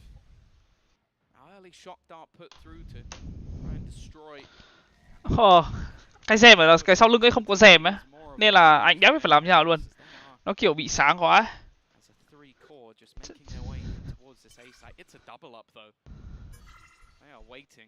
Or being collected by Com. I don't mind that at all. It is impact paramount whenever they have that ult online, but it's still a little bit away. As are all of their ults, in fact. None of their ults are close to being online. Mèo cái ra uống nước tí xong lại đi ngủ tiếp rồi. It's a conventional round. I think we're seeing the stack up towards the A side because Moj has Viper's Pit, the confidence to play with it. Operator holding down B long. So that's just 2 people, 2 places that they've got to hold. And then the rest of the squad waits for the, I guess, what they hope, what they expect to be coming through, which is an A play. They've read it correctly to start. They've got their Killjoy utility in play. Mr. Fallen, Adacaptain, and Cracks all close by. Molly and Fragment to keep them back outside of the nanos. Ui, 2 quả lửa mà mới hết vào. Countered out, unfortunately, but they've still got the manpower here to take those fights and convincingly close out this round. You would think Mr. Fallen very low on HP, still going for fights done. All right. Hình như trận này là phút dẫn đến 12 mà đúng không? Xong rồi về OT mà. Go 11-11. That round wasn't one we thought EG would compete in. They really didn't. But now is their chance to put that round on the board and, well, once again separate themselves from this. Time out. Be same old setup, same old approach from this squad. Again, you'll see that Viper orb in play, blocking out control over the double doors for the side of Foot as they stick with a 2-man hold of B, shifting late, not even late into the round, very early into the round they've abandoned A, maybe sensing out how slow some of these pushes have been for EG, or expecting them to have a bit of an adaptation rather than coming through Ard and main, that they'll look for control elsewhere on the map that can be punished. Again, almost selling some information in towards this B site, trying to bait their opponents into the belief that they're there. The orb take will get Com ever closer. They clearly value that ultimate highly. They've been building towards it over the last couple of rounds. A minute left on the clock as Crack sits towards middle. He's expecting pressure to come through here. Both sides have definitely favored that, but this time it seems like the majority at least is going to be leveled into this late B-side push, and that's exactly where Mẹ Asha này cứ thu smoke xong rồi đi sang trái đi sang phải, cay vãi lều. Rồi, không trượt. So Kiwi's able to catch him by surprise. Demon 1 staying at the bottom. Never on that scoreboard. Viper's Pit used. This is great. EG are avoiding the powerful. Mà mày khẩu đấy xứng đáng bị nớp anh ơi. Operator as well, but they've got to be quick. They've got to run head first into this KJ setup. Do they have a knife on the way through? Not online for Cracks. Not online for Ethan. Onto the back of the site, the nade is in. It's forcing them out into the open. Mẹ thằng WHZ này nó bắn khẩu đấy nó hơi mày giống Ray Forcy rồi đấy. Chơi game cay vãi luôn, cứ bay và bắn sốc lọ.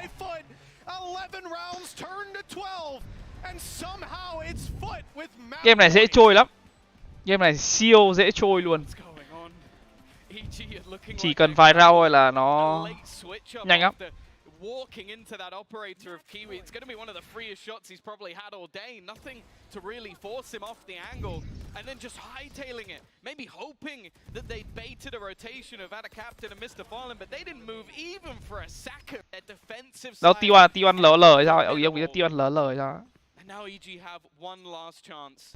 Otherwise they're going to have let a map slip. Anh Cong Anh xin chăm bình mana. Tí nữa em ơi, tí nữa nhắn tin. 1-0 position. They're ready for Kiwi. They're watching for him. This time he's not going to find that initial fight. It was close on the follow-up as well, but his dash is gone now. That's a big factor. Mobility limited, and in fact, completely taken away. Kiwi still able to get one. Hunted down. Orbital strike comes in. Demon 1 needs to move quickly. He'll be caught on the way back out. Sure, one kill for Foot, but it might not be enough. Ada Captain still with a massive clutch in front of him. The first not even found, tagging up Boostio, teammates repositioning, and a lifeline for EG with overtime secured. Anh chịu em ơi, anh cánh được ai đâu mà. Something we did this round is from them before it happened. Try and deny some of that early aggression coming out of the side of EG. They were quite happy to try and challenge for map control, but in this round at least, much more passive stance. That recon caught a few of the Foot players. Asha solo A. Kêu cánh nổi. Retake A. They go lighter on this A side. Start to move around. But it's Foot grabbing control. Đâu server review em không phải lộ. We've seen this from them before. These are the much slower trận rounds Fnatic they like to hơi một chiều anh không xem. Find their own opportunities as the round unfolds. Let EG make a mistake. For now, that certainly isn't happening. A lot more presence from this defensive squad around the middle area and around these spots that Kiwi has historically loved to just sneak and slip his way into. Look at this double up though. Two players here. The expectation of Boostio will be there. The pop flash good, and Demon 1 is already going to double up. Looking for a little bit more. No trade to be had. Kiwi looking like he was considering going back in here. In the meantime, we've seen trượt nhiều ọp quá. Already witnessed on the map that Boostio is firmly watching towards this. It seems like Kiwi trying to maybe bait some sound cues of presence on the other side and leaving Boostio somewhat alone. He's actually going to go forward, maybe gifting his opponents a chance, but also being a bit of a snake within the grass, not expecting him to be up this close. 10 seconds now for Foot to try and find something within this round. Mr. Fallen, he's got a plant. Right now. No, in fact, there's absolutely no time. Everybody has to die, and it is not going to be happening. He might kill off the majority, but EG will get themselves the round. Calm jumping for joy. Close kind of run is going to be bought up by Kiwi here in overtime. To it again. The one thing that really worked for them, that last round dash, sprint straight into this B side, and already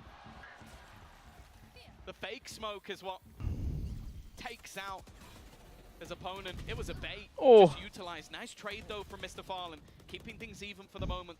Sắn hết cả tay áo lên rồi.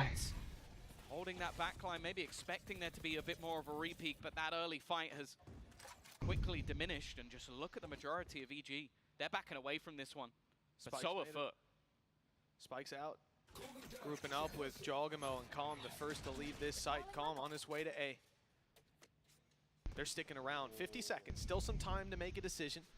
And most importantly, this is where you expect a flanker to come through or a player on the side of Foot to overextend to grab information. They'll look to punish. Ông này vẫn bình thường Xanh ạ. Chưa díu với mức đấy. Nãy mới díu, bây giờ vẫn bình thường. Nãy díu vãi lồn luôn.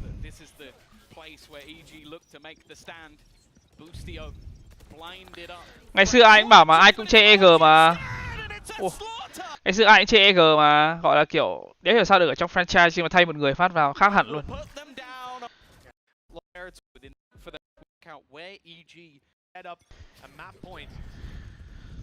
This is their map pick that's being contested for so aggressively. Speaking of aggression, nothing but W keys here. The side of Foot looking to very quickly pressure that B side. More players than usual here though. EG stacked up with 3, ready for this kind of just sheer muscling of the site. Boostio hasn't been spotted at all, and he's getting them all breaking apart this attacking side piece by piece. His third in the round. And 14 found another chance to close. From Xacro as their opponents, I wonder if we're just going to get another rush off the back. Definitely has strategy is. Round 28 about to kick off, and one key difference here, Kiwi doesn't have that operator. No, it's been something that both teams have been dabbling in, but I think just having that maneuverability, allow for the quicker rotations, and especially with the amount of spams we've had through smokes, it seem like it makes the most sense. Also, they're going walkabouts, destroying that turret early, but it's the double down, allowing them to know that there's at least a player on either side. Pop Flash could completely decimate Moj. He's just trying to escape. Both players actually caught by the blind, but somehow he actually comes out with a kill. Kiwi looking like he wants to try and capitalize off that, but will eventually be forced back. Not going to go for an overextension, and again, the early fight comes up even. Yeah, I think Kiwi's idea was to get out there and help his teammate Maj while he was still alive. You know, lock down that extra angle for him and fight for mid together if his buddy was going to be stranded. But once he falls, the correct decision's absolutely to fall back. Holding on to this control a little bit later towards the doors. And we have seen Boostio with a couple nasty flanks. This time his timing is near perfect, and he'll catch 2 for his trouble. A triple in the round. GG, hết luôn. Nail in Foot's coffin. They managed to pick up Jogamo, remove smokes. Boombot raise 10 giây, raise 2 net. Ôi, thiếu gì? Mày toàn xúc vật. Double back and move towards A, and that read could not be better. Timing is everything. He's probably heard the steps of running all the way. Đâu, Sova chắc đạt 90 đam. The perfect flank. The turret still yet to be pulled back for Boostio, so we'll have no knowledge at this point. He's been spotted, now looks to maybe face back in the other direction, but he hits the shot anyway, just taking over this. Much more sincere. 1-0 dành cho EG. Just love what the good and the big they could have afforded the double out just left.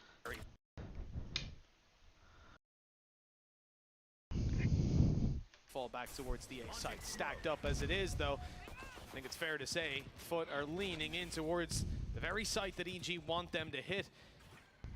Very, very close, just on the edge of that smoke. Phải luôn, khôn chưa? Khôn chưa? Mày em mày trông nó khôn chưa? 3 kills and 2 players left in the bathroom. The spike down in the open, and this round already in the hands of EG. Look at the repositioning from Cong.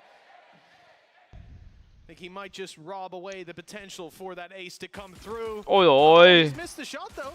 Maybe a chance. I don't want to see him get the kill. I want to see Boostio go for the fight, but Cong's being pressured. He won't give up his life for the ace. Ada captain. Trông đéo vào thắng ở đâu đấy luôn. 2 thì có thể thắng, thứ 3 thì đéo vào thắng được luôn. Chưa có quả save cầm Cam Cypher cầm save ấy.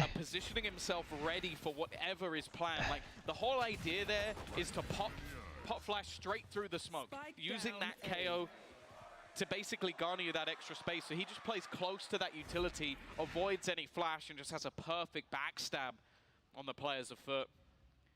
No. Good start to the defensive side again, where we kind of expect the majority of rounds to come through for either of these sides, and for now at least. Early pop flash, I like it. Pop flash through in towards showers. Try and find any early aggression. Instead, it's going to be in towards lamps. This is just classics though, Mitch. Like, realistically, any damage here is a win.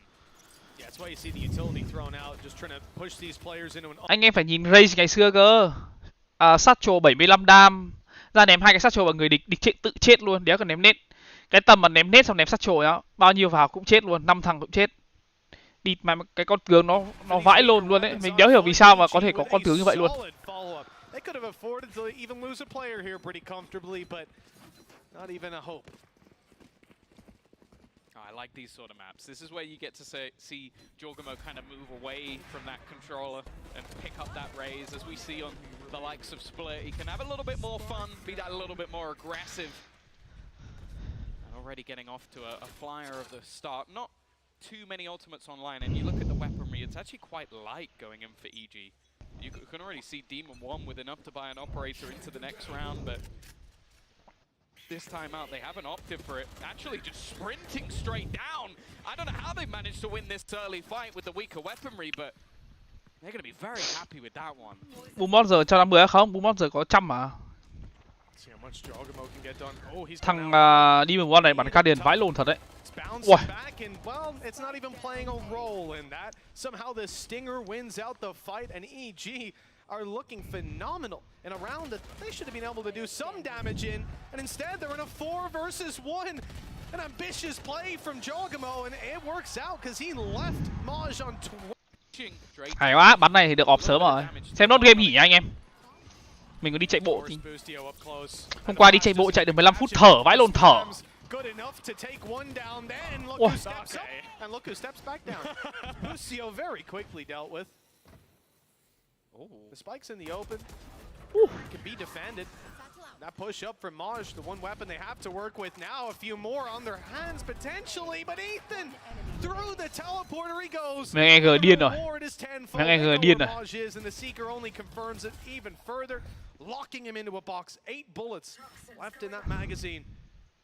We'll look to reload it, or he's going to have to fairly soon. Snake bite out, player caught, but no punish. And all the while, it's a slow flank from Demon 1, biding his time. With the spike picked up, Maj will look to go elsewhere, but look who's there. It's Ethan. Anh phải biết nha, hôm qua mình xuống chạy bộ, đúng không? Hôm qua mình xuống chạy bộ, mình đi vào phòng chạy, phòng tập, thấy có mấy ông kiểu đang đứng tập ấy. Mình không nghĩ là mình tập ít hay là gì đâu. Nhưng mà chạy mệt vãi lồn, muốn đi lên vãi lồn ấy. Nhưng mà vừa mới vào xong, mới vào được có 10 phút. Mà mấy ông kia thì chưa nghỉ, chưa về. Mày mới vào được có 10 phút mà đi về luôn, đi lên luôn, trông ngại vãi lồn. Thế cứ đứng cố gắng đi bộ và chạy thêm tí nữa. Đến lúc mà mấy ông kia nghỉ thì mình mới đi lên. Mệt vãi lồn. 0 lead after the third round going their way. Even with the economic damage they just received, it's not enough to really deter them, to really put a dent in this side. And as we can see, operator in play. Demon 1 has a TP set up and looks to use it for an early pick. No opportunities given yet, but if Maj wants to cross back, well, it depends. Demon's given up the angle. So they've used the knife early in towards B long, maybe expecting that that's where he'll be. And that knife not finding him while the bullet landing in Maj's head will instead give them that information. It seems like Foot had an idea of how to counter and just guessed the wrong place. A lot of utility put out Không mà nó là có nhận động lực để mình có thể tập nhiều hơn. Ui, bay. Flank attempted around through elbow that's being caught. Jogamo. Showstopper got nothing, but the rifle gets two, and the nade would have been enough to close it. Yeah, got to step away from his own nade at the end. 5 rounds in all. EG barely breaking a sweat so far. I don't even think he, like, I'll be honest, that second shot didn't look like he was aiming anywhere near him. Thằng bạn em chạy bộ quanh hồ gần nhà xong phải bắt Grab đi về vì mình khi đi. Trồn vãi luôn. It's just ridiculous. Manages to survive the round as well, and we are in the same boat as the last map. 5-0, EG running away with this. The early fights of Demon 1 still yet to die, by the way.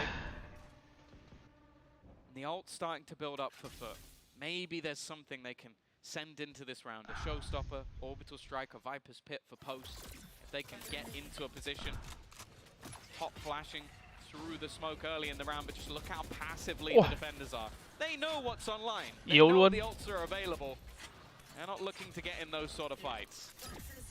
Oh, that snake bite actually got very close to cracks as the smoke went down. That could have been bad. Kiwi even got tagged up, down vulnerable. Now he's out with the showstopper in hand. Jogamo again, able to take 2 before falling. The damage done with Kiwi and cracks so very, very low. And looks like Maj just doing the cover. Sure, they've got the sight, they've done the damage, and Viper's anti luôn á. could be the Một máu mà. for Maj. Ôi rồi ôi, cái anti. Inside of it will be a real challenge. He's managed to buy himself a bit of time, but there goes the orbital strike, and there goes the Viper's Pit. Cracks left on his own, and with a sheriff in hand, he stands no chance of taking down the demon. That is. Vô xem hỏa lôi băng luôn hả Công Anh? 2 job mà. Ôi, chơi in mẹ mày cắm là chết em ạ. Quanh nhóm nó gõ trong cái đi luôn đấy. People are going to be reposting that all day. Yeah, they're going to be reposting that everywhere. They call it now. 6-0. I was surprised they used the Viper's Pit. A bold call. I understand it. Maybe starting to feel a little bit desperate. Jorgamo, 3 ults to play with. 1 for Com as well. That Viper's Pit maybe utilized to lock down showers. He's set up there at the beginning of the round, but I'm more interested in Demon 1. 6-0. Still yet to die. And that's with, even with these risky pushes, he's even expecting the players on the other side. Timing is everything, but finally. Phát cả lồn góc lại bắn mặt luôn mà. Not falling for the same tricks as the last. More facets to this squad, and Kinh dị. being right behind you is certainly one of them. He's got his way up behind the entire team. He's spotted though. Cracks knew that he was there. Back good though. Bắn rây dẻo như Công Anh vậy. Ủa. They managed to drop the spike. Got some decent control. A flash coming in, an aid on the back of it, and they are seizing control over this spike. It's not. Tối nay có live không á? Bắn rank chắc là có bạn ạ. Thôi xong. 1 HP, and around the corner he goes. He's made it out. I'm gonna post plant orbital strike. Maybe he still has a chance. Có lửa, có anti, 1 máu. Mình nghĩ là Brimstone thắng. Hứa chưa xem game này nhưng mình nghĩ Brimstone thắng. Bây chạy về này quắc là hết 20 giây. Đi về long nữa thôi hết 25 giây. Rồi, walk tiếp đi, walk tiếp đi. 15 giây qua rồi. Time is not on the side of Com. He can't really take. Okay, 10 giây nữa xong rồi. Rồi, bắn anti đi Brimstone. Captain is playing for just waiting those extra few seconds. He's going to get caught a little bit. He can't go anywhere near that snake bite though. And now the time ticking so low. At a captain, he can't move. He's got to wait for at least a second. But the time is already gone. He'll be able to win it. The 1 HP Red Bull clutch, and finally have a round. Attaboy. I love these. They're great. Ida Captain, I don't know how he's gotten away with that one, but the first is on the board for Foot, coinciding with the first death of Demon 1. Jogamo put his back into that round. He deserved the round win. He did. That not just that second kill, but here he sees a nade, hears it coming towards him, and thinks, I'll just go running in. I'll take the fight. I think we all felt that. Well, a timeout's been called by Foot after that round. Sure, they've got one. Map do that in history. Wouldn't be the end of their run. Imagine taking down Evil Geniuses, the #1 American seed, would be a huge accomplishment. Oh, this is ulti. Mr. Fallen's decided against it, but now they've seen the player close. It is going to go right back to that defaulted plan. And a lot of players caught up, but still Demon 1 is ready on this angle, and the shot, a rare miss for Demon 1. An opportunity for his opponents to capitalize on him with Ethan falling. They've just locked the defenders into hookah. B-side is theirs. They know that there's a couple of players in here, but knowing and dealing with them is a different thing. Đè có mẹ nhầm vào mà. Fuck. My bad anh em ơi. Tôi đè có mẹ nhầm vào nút tua.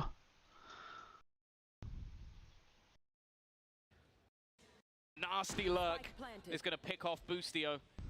A chance for this clutch, a 2 versus 5. Looks slim, but the fact is the finances on EG are not bad. They could risk Xếp rồi. Okay.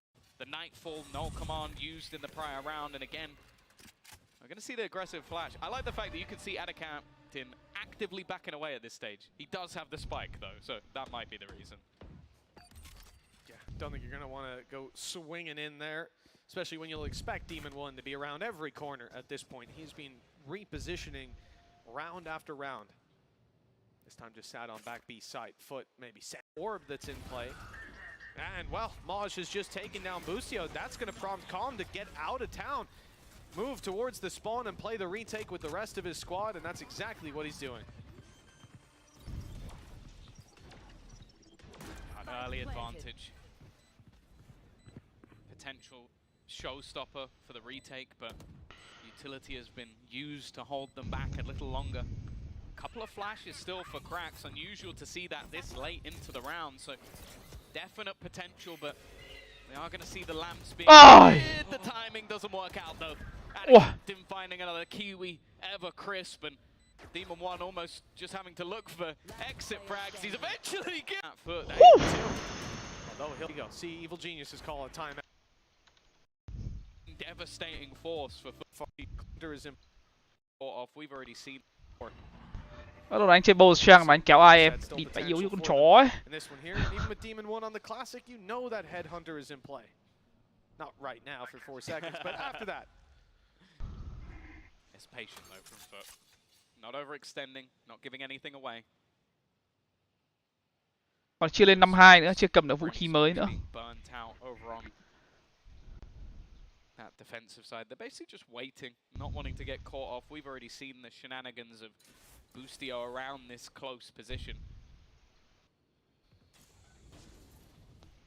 Looking like just waiting to see if anybody will make a mistake. The Tiger going through, clearing out. It doesn't leave too many positions still available for them to be in, with the flashes going out long at the same time.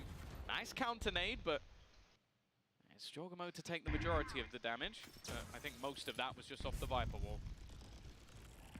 That same wall on the defensive side going up now to block them out. Jogamo lost his life, tried to peek in for info towards the A site. And he's gone down with the wall still up. It's robbing them of info. EG might think that there's already players crept up on A, making their way in through the site, and well, they'd be right if that was where their minds went. Having fallen back a bit, Boostio sold that they're not still holding this angle, but Calm has got a spot of his own up top, hasn't been spotted. Ui, quả góc hay đấy. The plant, he's tucked away. Oh, not quite fully around the corner. Kiwi's able to deal with him, and it looks like that. Ôi không. Eventually, it's not needed.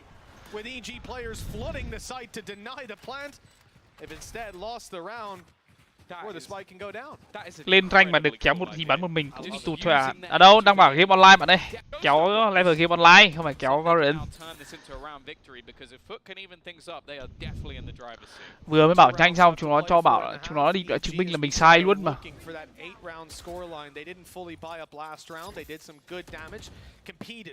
For the round and even cost Foot some of their big ultimates, some of their utility.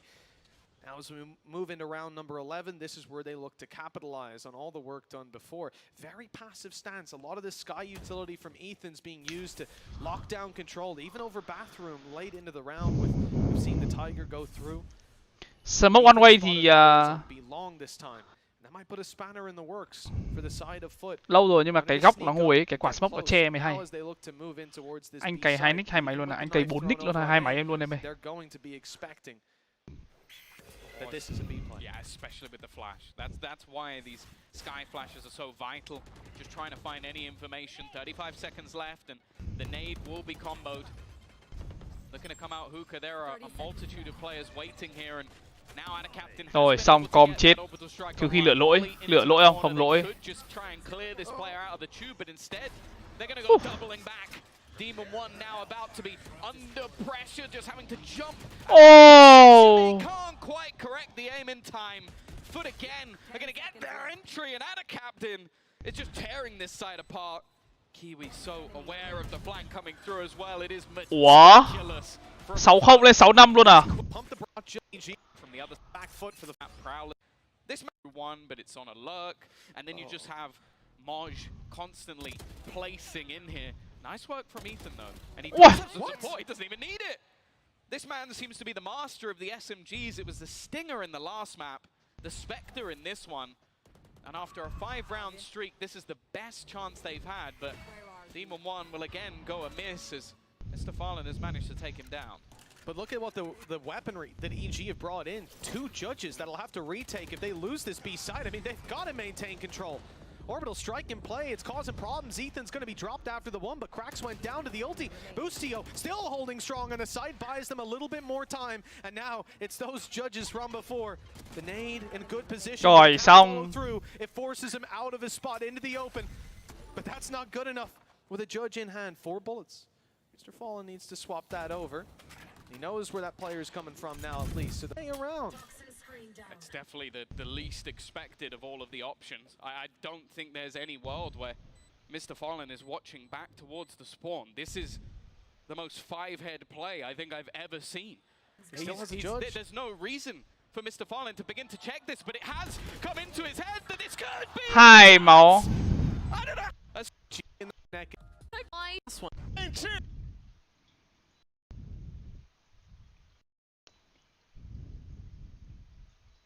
Mạng lag quá. 315 ACS. Kiwi 281.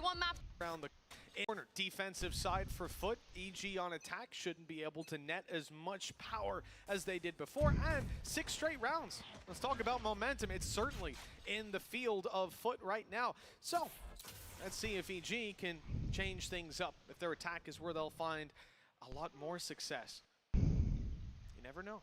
After what Foot just displayed for us there.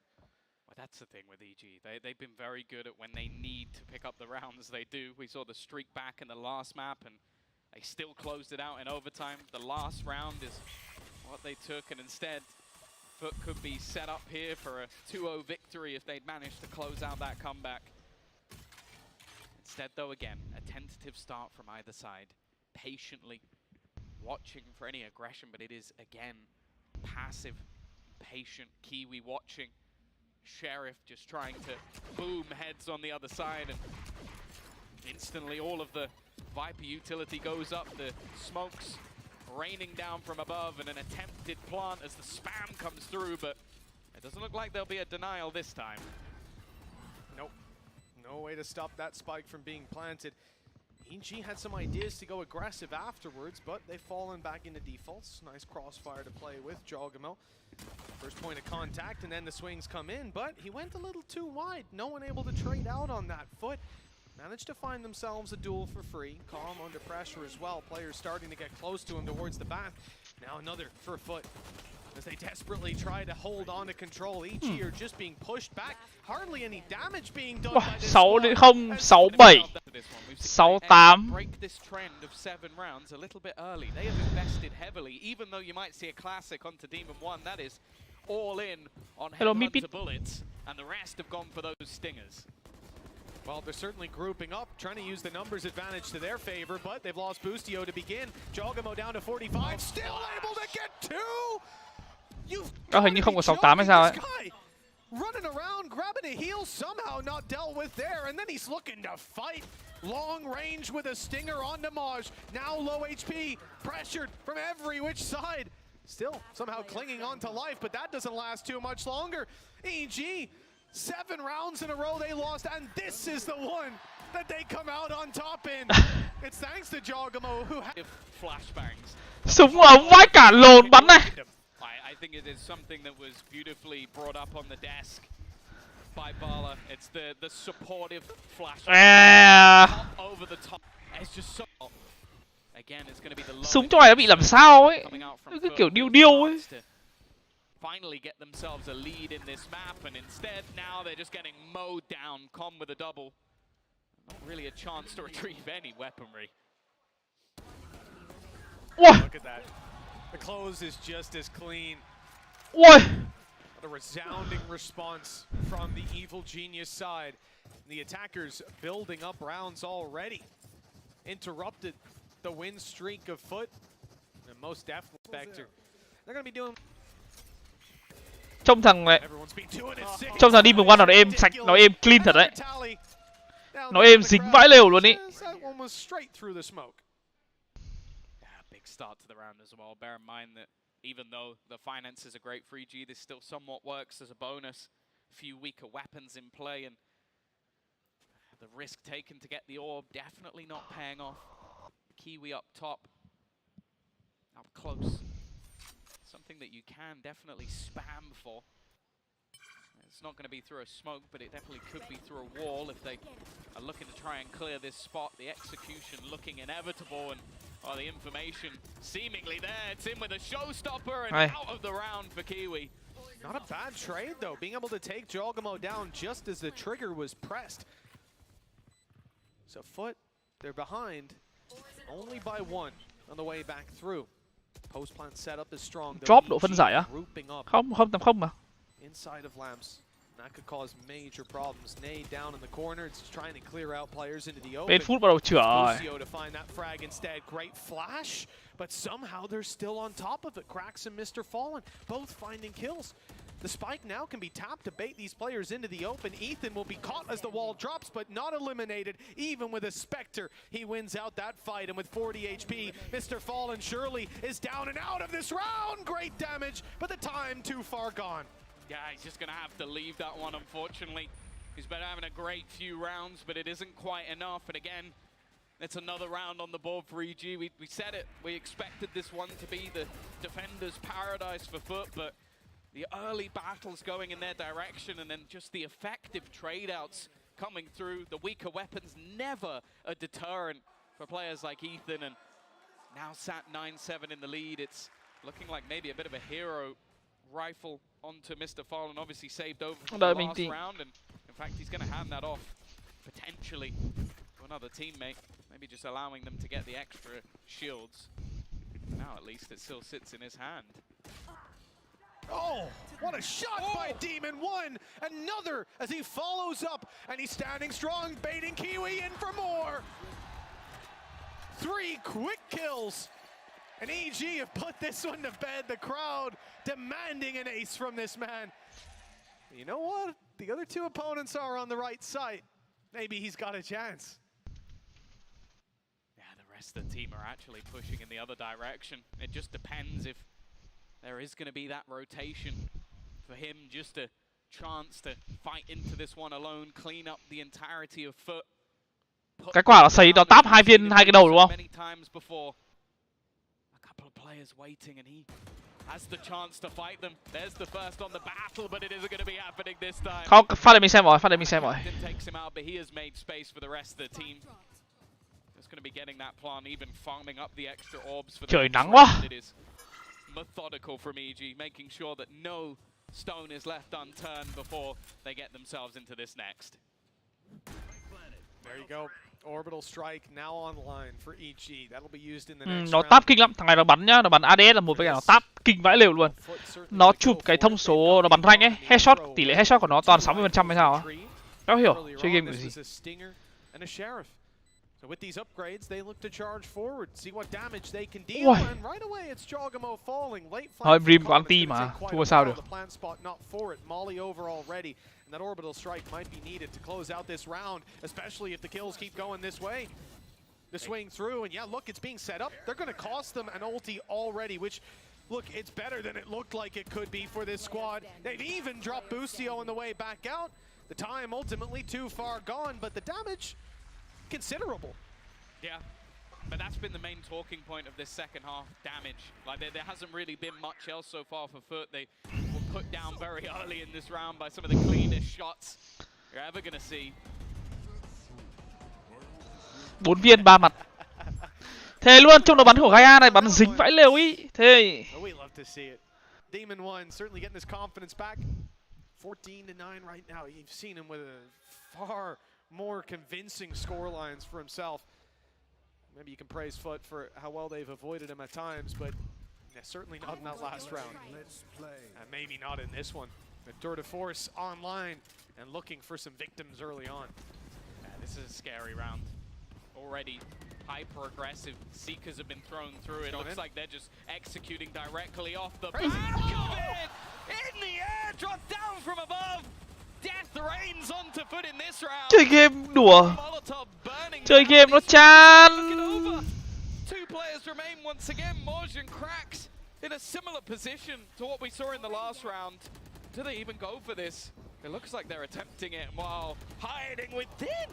He actually survived. Just about. Yeah, 7 HP, but that might deter you from going. Mình phải xuống đưa đồ cho Hồng Anh cái. Mọi người xem nha. Well, it's online. It's not going to go down in this round, though. Not with that low of HP.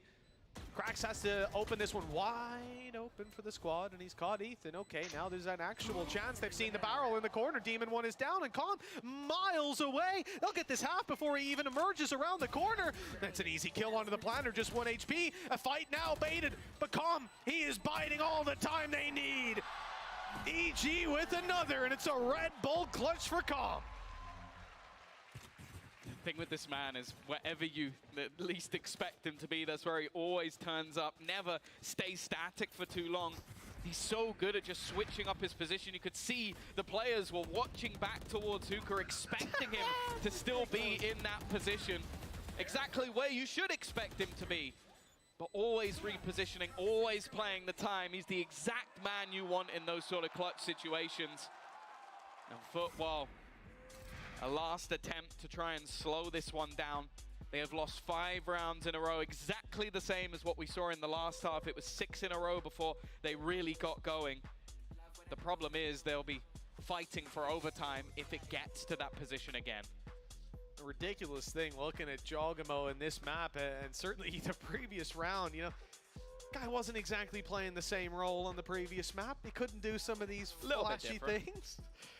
Yeah, the Astra slightly more, I guess, nerfing to a player than what you're going to see from that Raze, and I want to see a lot more of Jogamo on this. It's 11-7, 4 rounds in the lead. And one thing that EG don't have in their favor is the ult economy. Foot are still able to buy. They've got a showstopper. Got themselves a Viper's Pit as well and a null command. So in a good spot in that regard. But it hasn't been a game of ultimates, really.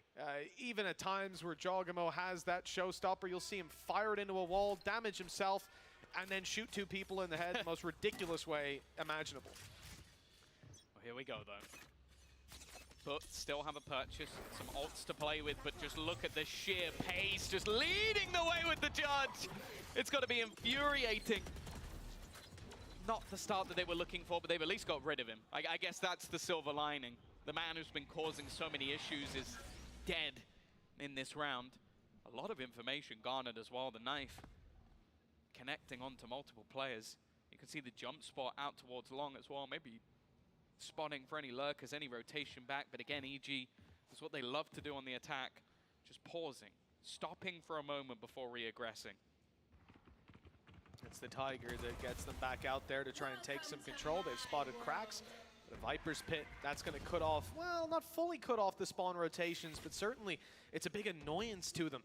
And with the safety now around Lamps, it's a great spot to play from if they can get this spike planted. Now, that is a different task altogether, with Foot potentially having utility just like that to push them back. And they even have that showstopper later on if needed. 35 seconds. And again, they're waiting for a mistake to be made on the side of Foot. So far, that's not coming through. 30 seconds. They've got to move onto the site. Boostio can't get them the space they need.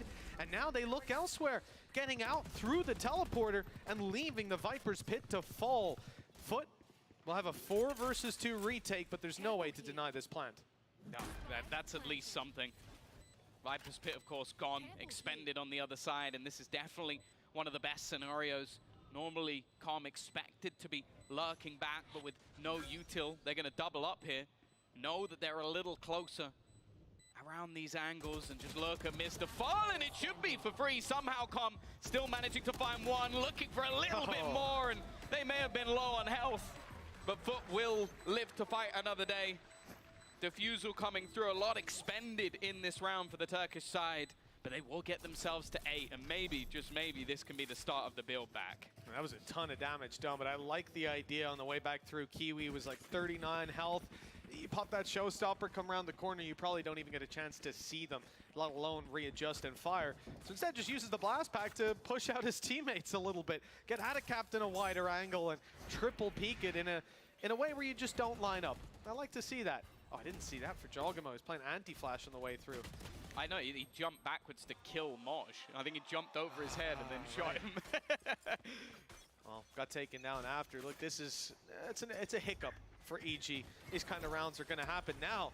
It's their real chance. Jogamo on the corner right away with the blast pack. They've denied them any B long control. They're going to just use the Tiger just in case somebody snuck back around that corner. And with that, they've got control over the orb, which is exactly what you want when Jogamo is 1 away from a showstopper. That's what I thought. But actually, they're just looking straight towards the site. Get that orb from a fight. Jogamo's being consistent with it so far. Boostio doing it for the first. But here's a showstopper on the other side. And low HP, Jogamo on 5. The nade has hunted him down. Yeah, Demon 1's able to duck out of there, but the other players are... Ây da! Com's gonna be spammed out through the wall as well. VALORANT đúng lúc mình đi thì thang máy đi lên tầng 1, xong rồi đi lên tầng 5, xong đi xuống tầng hầm, xong rồi đón mình. Vãi cả lồn à, đen vãi lều à. Fuck. They know he's still around this angle, looking to peek him all together. The band of brothers that is Foot will be able to continue this climb back once again. And now, actually, the money's run out for EG. Yes, time to penny pinch. This is the round where they've got their showstopper. Can't see them committing. Tí đi ăn gì nhỉ? See just how close that was to the double up, but yeah, the nade was there after the 2 kills. Vừa xuống đường thấy không nắng lắm. Chắc sắp đến giờ đi ăn được rồi. Incredible matchup for Foot so far. They've been hot on the heels of EG, but that's the story of the game. They've been behind. Phở xào, mình chưa ăn phở xào trong Sài Gòn bao giờ. Không thích ăn phở. Phở chỉ ăn phở trộn thôi. Phở trộn với phở xào bát đàn. Max Binh. Không, ý là chạy bộ xong rồi đi ăn á. Mình phải vận động xong mình ăn mới ngon em ạ. 11-9. We've already seen these sort of rounds work well for the side of EG, the SMGs. And the second Jogamo. Thằng Trace bên này nó anti hơi nhiều thì phải đúng không ta? The no command will remove the one real threat that was in this round, but there is still going to be that after plant. That's the thing, you know, EG have been scary in these post plants, even with pistols. You got to give them a chance. Jogamo not able to use his ultimate and will eventually go down. Có 2 độc 1 lửa. Post lane nhiệt luôn. Really trông giống hình như là EG thắng. and the showstopper used in a round they didn't fully invest into rifles for. They've got a molly for the post. Trông giống là EG thắng. He didn't get it half. That's a key detail because now Foot gonna really feel the pressure of that clock. Up close, Cracks is dealt with. Another for Boostio. The same molly and a snake bite down makes Snake it bite so trượt nhưng mà bắn easy. chết à? They've done it in a round where they had next to nothing. A Mastercard Thrifty is found. And EG are Mấy thằng EG đang bị ghét lắm anh á. À ghét thì xây xác rồi. Đi mẹ mày EDG đứng con mẹ mày cả lên giơ súng ngắm vào đầu người ta thì không thấy ghét nhỉ. Xây xác tí ghét. The fuck? The Molotov, the orbital strike, you had the snake bites, the orb, everything combined, and then the shots connected by Boostio. It is understandable. Nhật Quang đã rescan 10.000 đồng. Hello thầy lâu lắm mới vô xem stream he he. Đó Nhật Quang in. Welcome back. Close to their opponents, and now they're close to a 2-0 defeat. A shotgun, a Viper's pit used. That works. And an operator for Kiwi, but this is still not a good spot for them to be in. A round up against Pistols to put you in this position once again, but not having to win out one round to push up to an overtime, stay neck and neck. No, no, no. Much worse than that. 3 in a row against a squad of EG. They've done it with Pistols moments ago. A showstopper used, got them nothing. An orbital strike delayed a matter of seconds. And it didn't even come down to the time in the end. For EG, this is a promising position. Tiger through, clearing out all of this space, and well, they have, oh no! That shot to Kiwi. That might just have sealed their fate, because now they should go rotating, drifting towards that other side. Whoops. Amazing from Jorgamo! And if you see a kill like that ever again, he blast packs a boombar and then spams it through the wall. That is ridiculous. And now, just leaving 2 players standing between them. Impressive stuff as they all wrap back around. The orbital strike to delay, but it's GG. Still one man standing. And he stands no more. EG will take themselves. Quả đấy thì hơi bị địt vào đỉnh đấy. Ôi nghỉ anh em ơi. Mình chuẩn bị đi chạy bộ tí. Mày lại xuống thở hồng hộc vậy. Đấu ma. Tốn tiền ăn thôi, tốn đi mày công đi tập cho gầy. Cay gái lồn. Ok thôi, hẹn gặp anh em tí nữa ha. Chắc là tối livestream bắn rank anh em ạ. Mọi người cũng chuẩn bị đi từ công ty về thôi còn gì nữa. Bye bye.